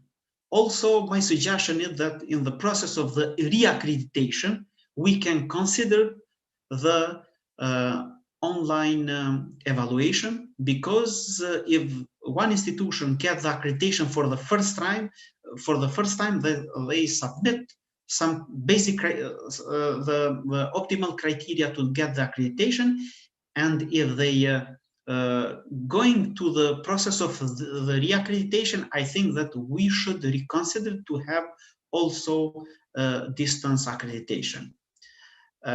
It is more challenging to have accreditation in distance, but it has some advantages because the experts are recruited much more easier. For example, to come in Kosovo for the evaluation process, you need 3 days. 1 day to come to travel, 1 day to have the accreditation process, and 1 more day to come back home.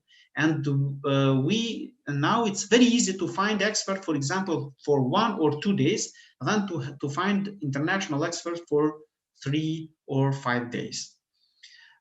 Regarding the time, it's much easier because the time is rational, and the lower cost because we do not have to pay the tickets and the accommodation for the international experts team. We pay just for their contribution in the evaluation process. This is a picture of how we organize the process of evaluation. This picture is in the Faculty of Architecture in University of Pristina, and the one staff is from the KA here, and the management of faculty is there, and the international experts team are linked online. We have different pictures. Also, we have in UPT, in Pristina, in other universities. What are the, I think I have 3 minutes more just to say a few words about the challenges of the Kosovo Accreditation Agency. Our first challenge is to addressing ENCA recommendation, and with the support from the local international institution here in Kosovo, we hope that in this summer we fulfilled 90% of the criteria to rejoin in ENCA and HR.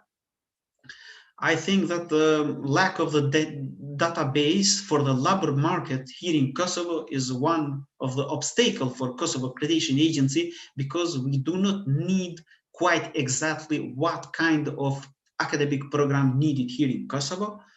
One of the very big problem and serious problem is lack of exchanging of information for academic staff in the region level, because we have, for example, some misusing. One professor, for example, teach in Macedonia and Kosovo, in Albania, in Kosovo and Montenegro. And if we have a close cooperation in the region, I think that this misusing cannot be done. I think we need to improve our legal infrastructure and finding proper space for the KA to conduct their work. And we have a decision from the Kosovo government, and this will be our new building in best place here in Pristina, and I am very happy with that, and we hope that in the beginning of the next year we will start it work in this very beautiful building. Çok teşekkür ederim. Thank you very much for this opportunity to share experience and discuss with you. Thank you very much. Thank you very much for the informative presentation about your agency. It is obvious that you made great contributions in terms of accreditation in higher education, despite of the sudden outbreak of the pandemic. And surely you will have many more. We will have many more together with collaboration, of course. Again, as that we are ready to collaborate with you for future commitments. So thank you for your presentation again. So if you attendees have any questions or contributions to make, again, you can just type them on Q&A session. Now, as the last presentation of the first day of ITEAC 2021, we will welcome Alipaşa, I hope I can pronounce it correct, Margishvili, right? Yes. Yes. From Georgia, as a Deputy Director at the National Center for Educational Quality Enhancement.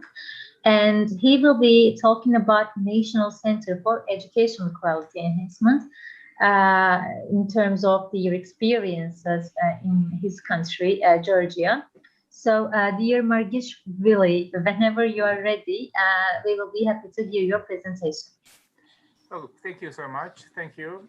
Thank you for the organizers for inviting us. And it's a great honor for us to participate in the conference. And thank you all participants and the eminent speakers, presenters for very interesting and distinguished presentations. So I will try to be short because I know that it's the end of the day. You are all tired, and so I will try to do my best and to give you brief information about the quality assurance mechanism what we have in Georgia. Could you please just confirm if you see the presentation? Yes, we can. Mm-hmm. Yes, thank you so much. I will enlarge 1 minute, please. Yes, so well, we will talk about during this presentation about the National Center of Quality Enhancement in Georgia. We are the only agency in Georgia who operates and who is eligible to conduct quality assurance mechanisms in all levels of education, in general, in vocational, and in higher education. So the mandate of the center is to develop and to conduct quality assurance, external quality assurance mechanisms and procedures, of course.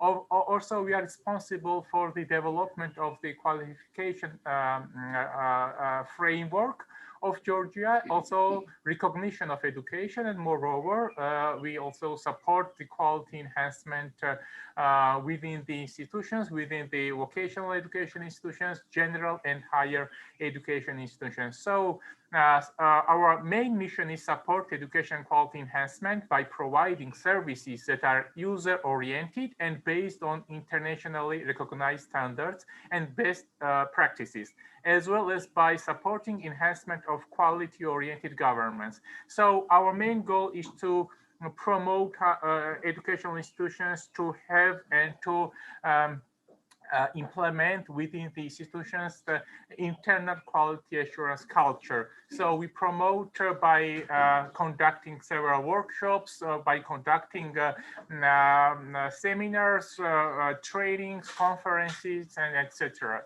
Here you can see the structure of the agency. We have the director. Director is appointed by the minister on the consent of the prime minister. And also we have the coordinating council. It's an managerial body at the agency, and without the consent of the coordinating council, it is impossible to approve, for example, the standards and the procedures of the institutional evaluation, program accreditation, also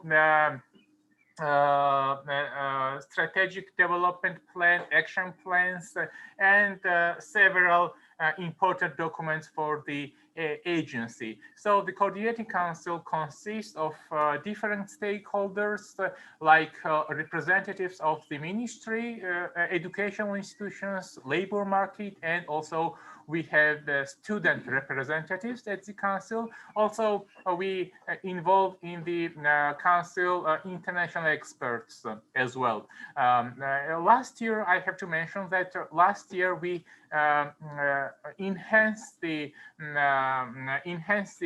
functions of the coordinating council. So before the last year, the coordinating council only had advisory functions, but since 2020, they have all now the managerial functions. Yes, so we have increased significantly these functions of the coordinating council.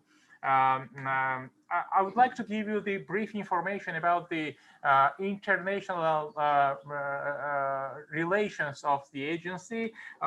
In 2018, we gained the recognition from the World Federation of Medical Education, and I'm very pleased that I see here my colleague from Kazakhstan, from ER, Timur.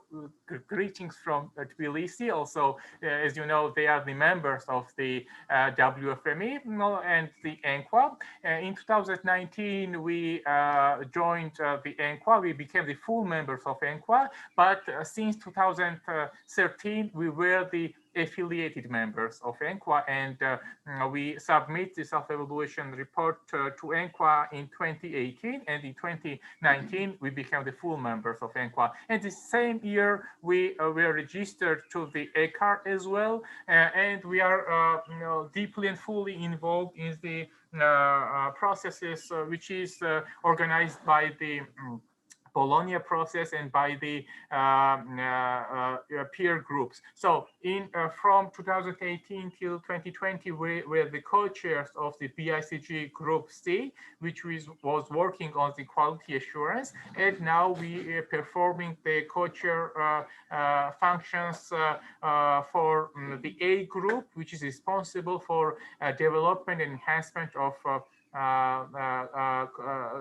qualification framework. Yes. And we are also involved in several international projects as well. We have the twinning project in our agency. This year it's going to end now, but we will also continue collaboration with them with the twinning project. Also, we have the micro-credential. We are involved in the micro-credential project and also in several Erasmus Plus projects as well.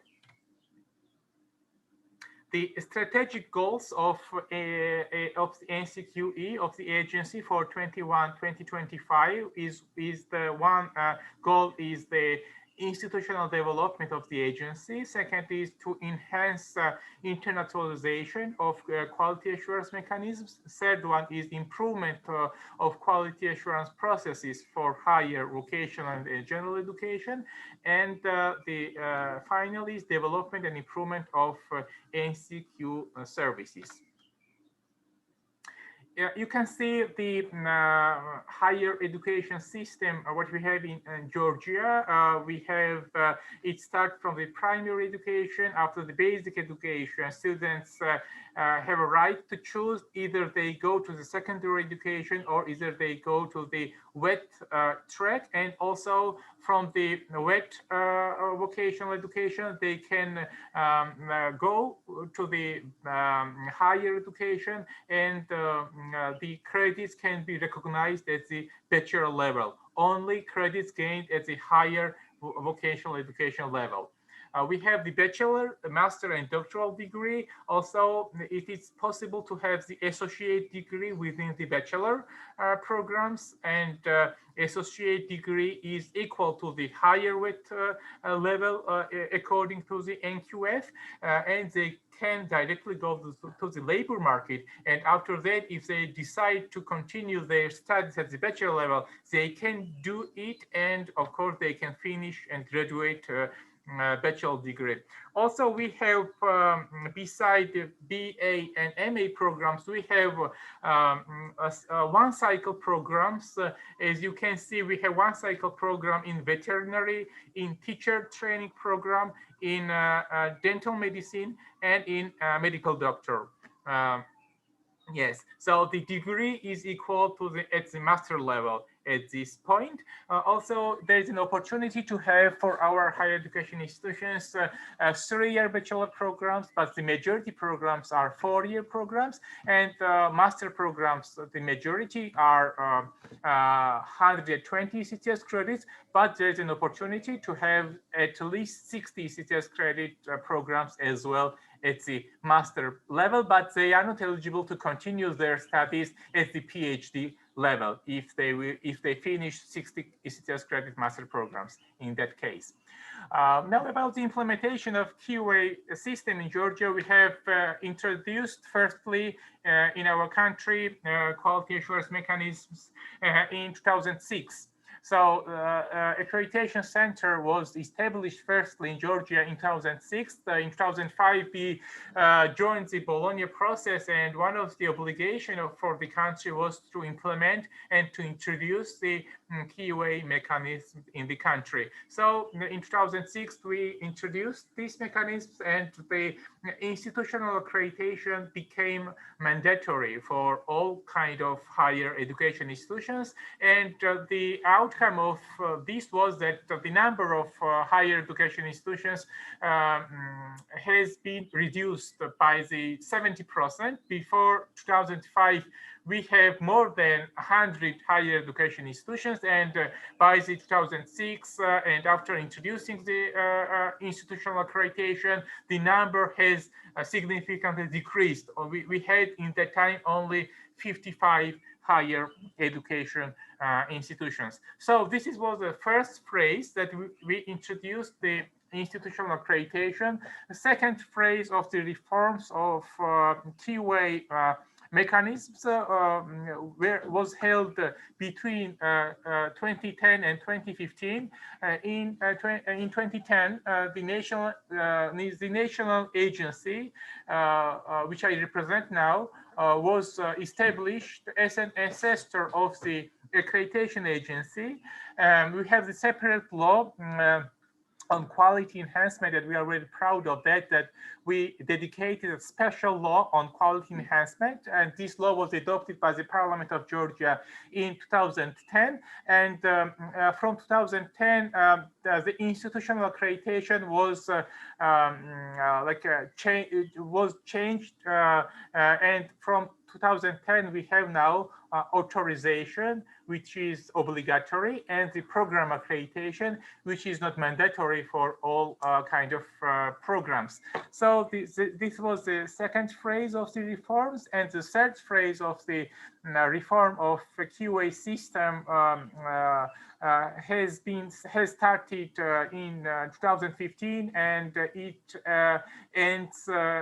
ended in 2018. So the impact of having this third phase of the reform, one of the baseline was that we have signed in 2014 the association agreement with EU in 2014, and according to the agreement, one of the issue and point was that we have to renew the QA mechanism in Georgia in line with ESG 2015. So we started this process in 2015 and we finished this in 2018. Now we are thinking about the fourth phase of the reform, and we think that next year we will change also our accreditation system to cluster accreditation, and we are looking forward for these changes in 2022.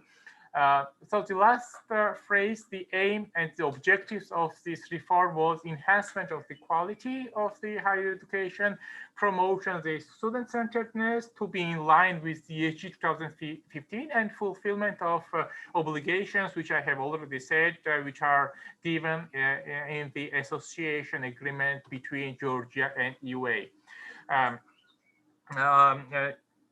During the last changes in our system, there were main directions. We have reviewed the quality assurance standards. We have reviewed the authorization standards. We have reviewed the accreditation standards and the sector benchmarks. We had only several sector benchmarks in our system, and we introduced new sector benchmarks in different fields of studies.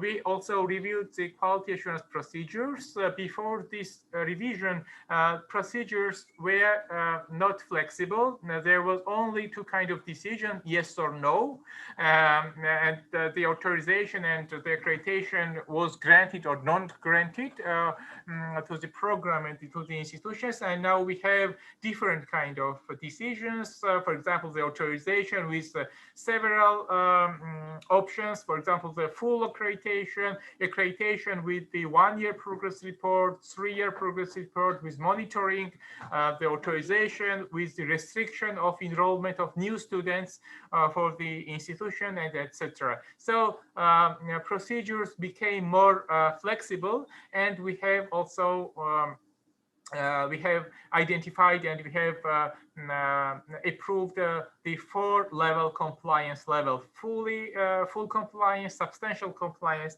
partial compliance, and non-compliance. Yes.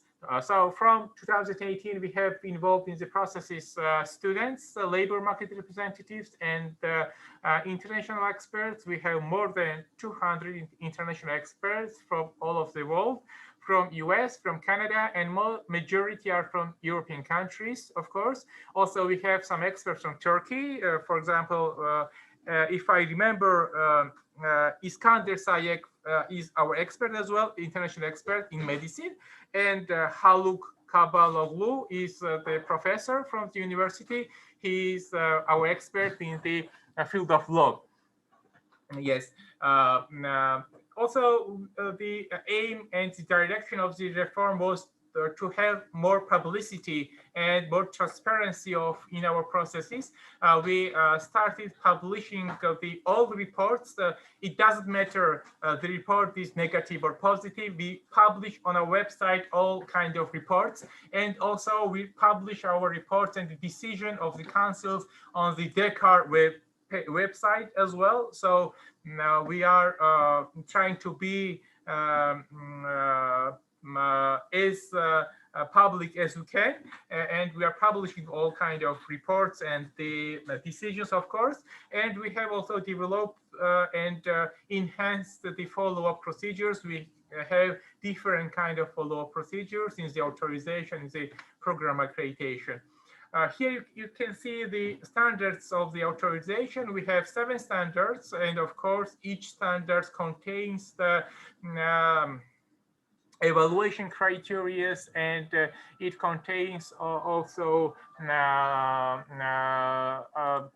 different kind of evidences and etc. So we have 7 standards in the authorization. Authorization is mandatory, is mandatory for all kind of educational institutions, and if they do not get the authorization, they are not eligible to carry out. They are not eligible to carry out. They are not eligible to carry out educational. They are not eligible to carry out educational activities. So all higher education institutions should go through the authorization standards. Now about the program accreditation, we have also the program accreditation. The program accreditation is not mandatory for all kind of for all kind of programs. It is mandatory for regulated profession like as teacher education, law, maritime, medicine, veterinary, and also for doctoral programs as well. But because of the funding system, what we have in higher education, that we have such funding system that the money follows to student, and money follows to student only on the accredited programs. So because of that, the majority of the programs, like 92–93% of the programs, are accredited because of that, because of this reason. We have 5 standards in the accreditation, and of course, each standard has the evaluation criteria and the requirements that should be in line for the programs. These are the procedures. The whole procedure for the authorization accreditation takes 6 months after submitting the self-evaluation report to the agency. And you can see the procedures of the authorization of accreditation. They're quite similar. We don't have any kind of differentiate approaches for the authorization and accreditations. And the final decisions are made by the council. of the Authorization Council and the Accreditation Council. And the council members are appointed by the Prime Minister of Georgia. Also, the council members are the representatives of the education institutions, labor market, students, and non-governmental organizations as well. So now about the key activities of the 2021, what we are going to do and what we have done already in 2021. We wanted to shift the program accreditation to the cluster accreditation, and we think that it will save the human and financial resources of the higher education institutions and the agency, and it will promote, speed up the benchmark development for concrete study fields. We have only now the benchmarks developed only for the regulated professions, and now we are working of development for the other study fields as well. The second activity is to implement the new qualification framework. In 2019, the ministry approved the new qualification framework, which is in line with the European qualification framework. So the challenge for the higher education institutions to fulfill the new requirements of new NQF and to be in line with the requirements of new NQF. Also, we are planning to modify the evaluation criteria for evaluating the doctoral education programs. We are evaluating during the program accreditation, of course, PhD programs as well. And we want to have specific criteria for PhD program. We have already the specific criteria, but we are not sure whether these criteria are evaluating these PhD programs in details. So we want to increase the quality of PhD programs by introducing new qualification, by introducing the new criteria of evaluation for PhD programs. One of the main activities will be also for 2021, the revision of medical education benchmark and post-diploma education system in Georgia. We want to shift these systems quite close, because we are responsible for the quality of MD programs, but the Ministry of Health is responsible of the quality of post-diploma studies. And these two kind of programs, they do not have linkage between them, and we are trying to have more linkage between them, and to maybe we will also to introduce the Ministry of Health that will be able to conduct the evaluation processes also in the post-diploma studies as well. Also this year, WFME has introduced new standards of medical education, and so because of that, we have already started the revision of benchmark of the medical education. We have developed the sector council for that, and in the sector council, all medical schools are participating in the sector council, also the practitioners from different hospitals and the students of MD programs, and they all are trying to enhance the requirements and to be in line with the revised WFME standards. Yes, of course, also for us, as for other agencies, as it was already mentioned, that the key challenge for 2020 was, of course, COVID-19, and we have shifted our system, and we try to be flexible for higher education institutions. We afford them the online site visit, also blended site visits, and we are trying to do and to try to conduct the site visit. Also, we have identified the programs that can be evaluated online and that cannot be evaluated online. So for those programs that cannot be evaluated online, we postponed the program activation terms for 1 year. And about the institutional evaluation, we are conducting this year, but we did not conduct last year the institutional evaluations because of the COVID, but this year we try to do this. We involve international experts online, but the local experts are visiting education institutions, and the online experts are can see the materials online only, and they can rely on the local experts in the process of evaluation of laboratories and different kind of facilities. Also, higher education institutions shift their strategies and action plans because of COVID-19. Also, it required from the institutions additional investment in infrastructure and to have the more technical support for students and for academic staff. But still, there are concerns about the quality of teaching and learning process, how they are measuring the online teaching and learning. They had internal quality assurance mechanism for non-online process, but now but because of the online processes, they somehow changed the internal quality assurance mechanism, but they are not sure, and we are not sure as well, whether these new procedures of internal quality assurance, whether they fully assess the quality of online teaching and learning. Yes. Also, there was need of psychological and well-being support of staff and students because of COVID-19, because of these online courses, and because of lockdown. And also the special issue was also the data, personal information protection, and copyrights, because all lectures has been held online, and data and personal information protection was one key issue that they have to reflect on because of this COVID and because of the online processes. So thank you for your attention, and I'll be happy to answer your question. Thank you so much.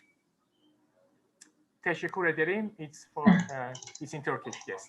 Yes, correct. Thank you very much, Lasha Margishvili, for this presentation. And I see that you have great plans for the accreditation process in terms of standards and the whole process. And I wish the number of idealistic agencies like yours increase in time, and programs in the whole world are developed continuously in higher education. Of course, thank you very much. And again, if you have any questions, yes, Rıfkı Hocam, I see you have raised your hand. If you like to say anything, please go on. Okay, thank you very much, Dr. Lasha. Very good explanation about your situation in Georgia. And of course, if I understand truly, you are accredited, institutional accreditation and program accreditation together, right? Yes. Okay. Maybe, do you have any recognition program for foreign accreditation agencies? Yes, we have only at the program accreditation level. We don't have it at the institutional accreditation level. We have only this at the program accreditation level. We have the procedures that the Georgian higher education institutions could apply international agencies for granted the program accreditation, and we have the procedures written at the charter of the accreditation. If you would like, after the conference, I can share these procedures with you. Yes, because I'm really interested because I'm a president of veterinary education accreditation body president in Turkey. That's why I'm really ambitious about this kind of the foreign countries accreditation program. And also, maybe if it's possible, there is some process, and please send me, and I will also try the recognition of the procedure of your agencies. Okay. I will send it to the chat for all panelists my email, and you can contact me on this email. Maybe you can write R Rıfkı Haziroglu @gmail.com. Maybe you can type it on chat. Okay. Yeah. Okay. Yes.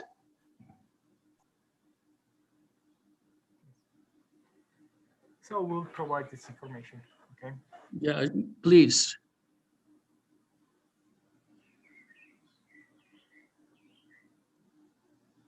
Are there any other questions? Okay. Okay, thank you very much indeed.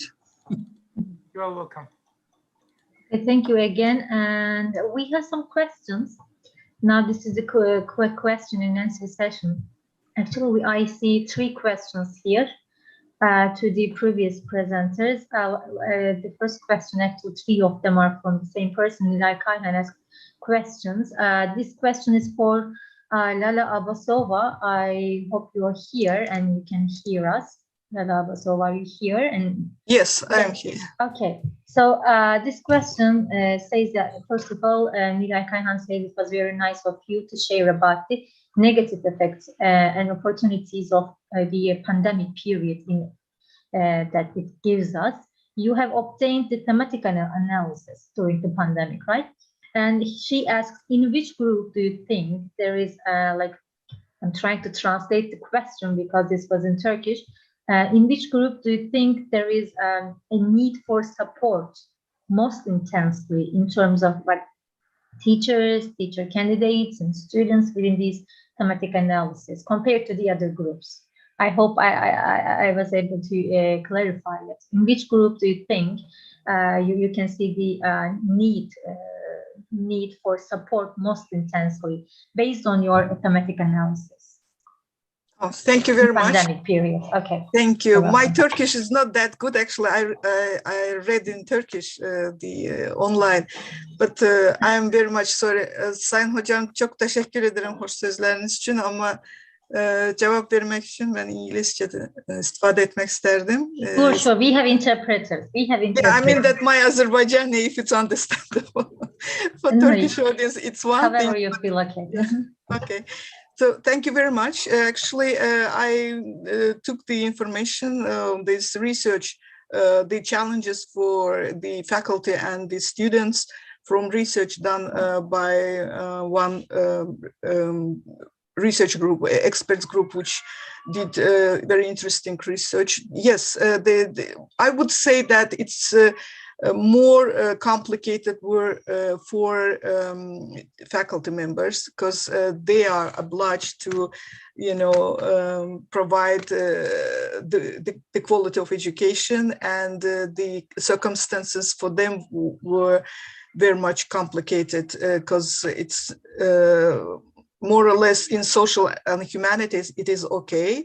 You can manage it through the presentation and this kind of using the PowerPoint presentation. But the technical courses, classes, or the medical classes, so there were a lot of problems.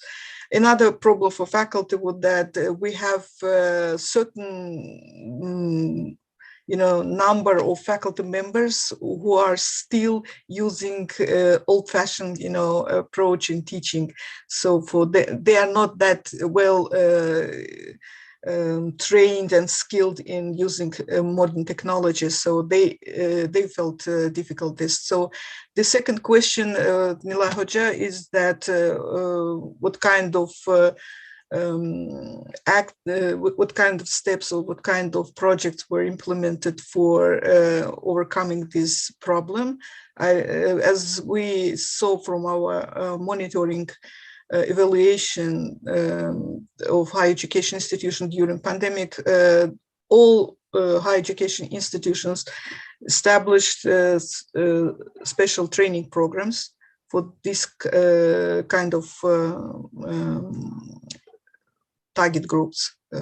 So they run the special programs, and all these programs and the training, I would say guidelines, so materials were published on the websites of the universities. So to make sure that the system, I mean that the stakeholders or the target groups, the faculty members can apply and use it 24/7. And of course, the special IT groups were established at the higher education institutions to meet all needs even, for example, they provided faculty members and even students with some computers at home, and some created some lines of discount for internet, to buy internet, you know. So they really did a lot, but it's still problematic, and the main problem were for faculty members. Okay, so thank you very much for your answer. Actually, we have another question. Again, this is for you again, and from the same person. And it's not a question. She just clarified the point, which was on the previous one, as I understood. Maybe I'm wrong. Yes, no? More or less, yes. More or less, yes, actually. And another one is about the, she says that, she asked us, you mentioned digitization and e-evaluation during this pandemic period, you say. She asked, at this point, what kind of measures have you taken to support the information and, let's say, communication technologies for the faculty members and students after this sudden shift to the e-evaluation, just like you said? What were the measurements that you have taken to accelerate this process through the transition from the traditional way to such a way? I hope I could make it clear. If I understood you correctly, the question is about what kind of measures have been taken to meet this switch from traditional into the online education. So, if it's for teachers and students, what kind of measure? I mean, how did you help them accelerate the process? How did you get to involve all of these stakeholders within this process of digitization and evaluation? The higher education institutions, I mean that the Ministry of Education provided access to all higher education institutions, the Microsoft, you know, for free, and others, they joined other platforms, for example, Zoom. So all these applications were used, and others maybe in some particular universities for particular specific courses, the programs were used. Ministry supported them on this point, and then the normative documents providing the quality standards, what has to be ensured at the level of teaching. So also was provided by the ministry, and the regulations, how it should be organized, what kind of basic requirements has to be ensured. And this is the main aspect. So once we started monitoring the process, we just were trying to define and verify whether all these requirements are in place. And of course, it was very, limited evaluation, which we did in higher education institutions, to be sure that at least the system started this switch and the apply of the requirements on places. For this year, of course, we will check all these in more in depth, so the methodology will be upgraded.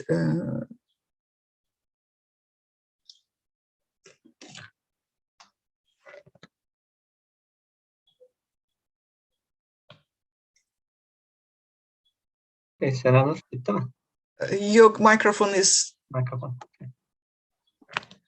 I didn't hear. I'm sorry. Sorry. I hope for Nilay Kayhan the answers are clear.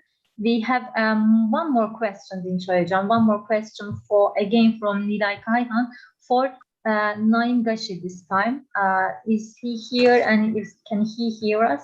Yes, I'm here. Okay, this is the last question for you. If you like to hear, she asks. Let me translate. In the evaluation, she asks, is there a classification within the 70% rate. For example, she asked, is there a holistic expression like these criteria should be like this ratio in this section or a weighted section? I mean, is there such a criteria? Is there a holistic expression like these within the classification within the 70% rate? Yes, thank you very much. I apologize because I do not understand Turkish and I do not understand the question what you are talking about. Regarding the evaluation process, we have different criteria for the institutional evaluation. We have 11 criteria and several sub criteria.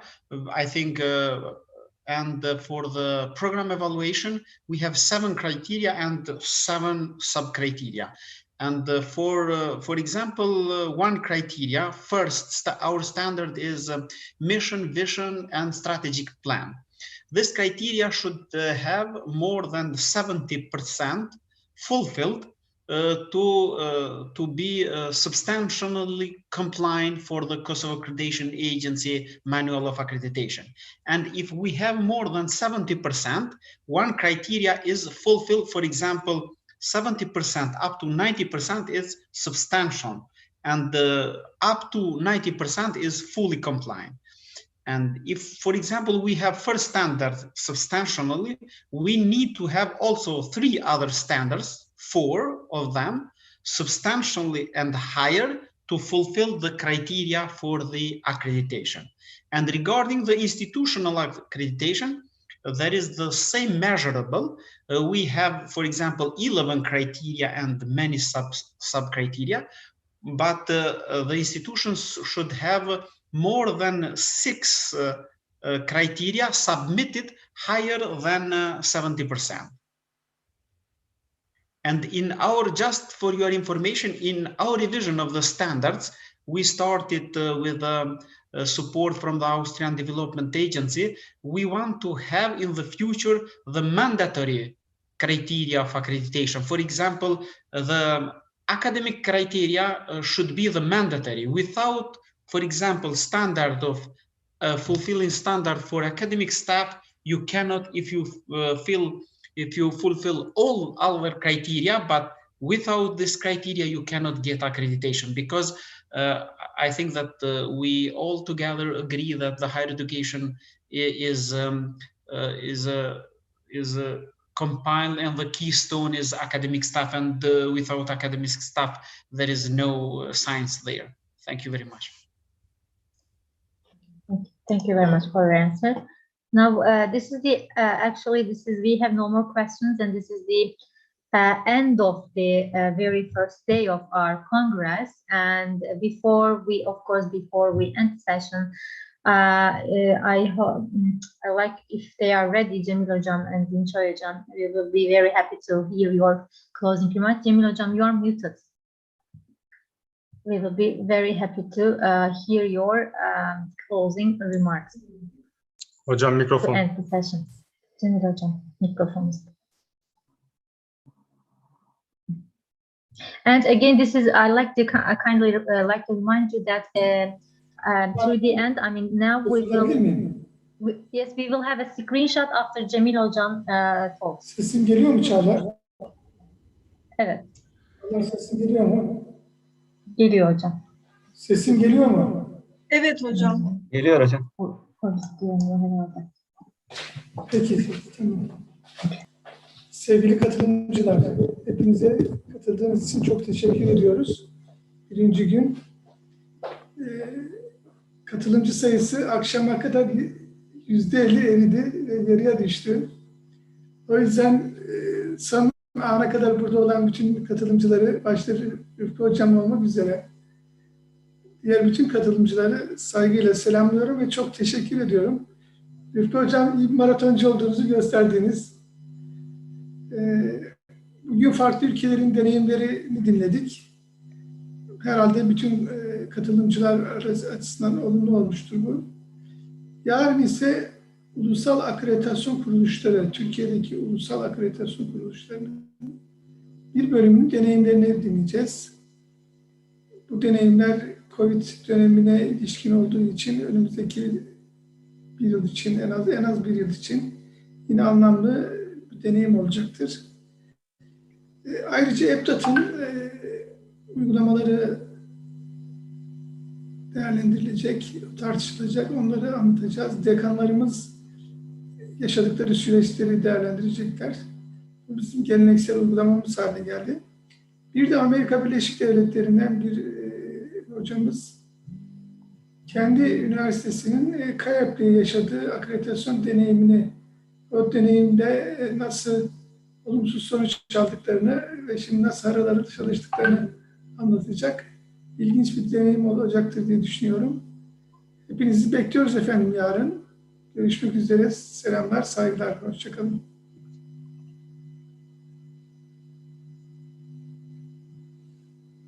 İyi akşamlar hocam. İyi akşamlar. İyi akşamlar. Ekran görüntüsü için kamera açabiliriz. Evet, ekran görüntüsü için kameramızı açalım. Semanur Hanım bir uyarırsanız Arkadaşlar, ekranları açılması için. Okay, okay. Now we are now we are going to take a group photo, a screenshot. You are kindly asked to turn your cameras on. All the participants, I mean all the attendees, because we will, yes, we will make the panelists so that you can turn your cameras on. Yes, I can see you turning your cameras on. Okay, are we ready? I see some of you. Ali Hocam. Ali Hocam here. Huriye Melek Hocam, okay. Are we ready? Yes. Evet. Okay.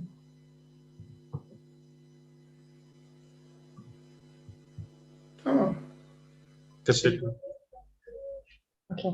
Çok teşekkürler, iyi akşamlar. Thank you. En yakışıklı sen çıktın diyor. Bye bye. Hocam. Bye bye. Teşekkür ederim.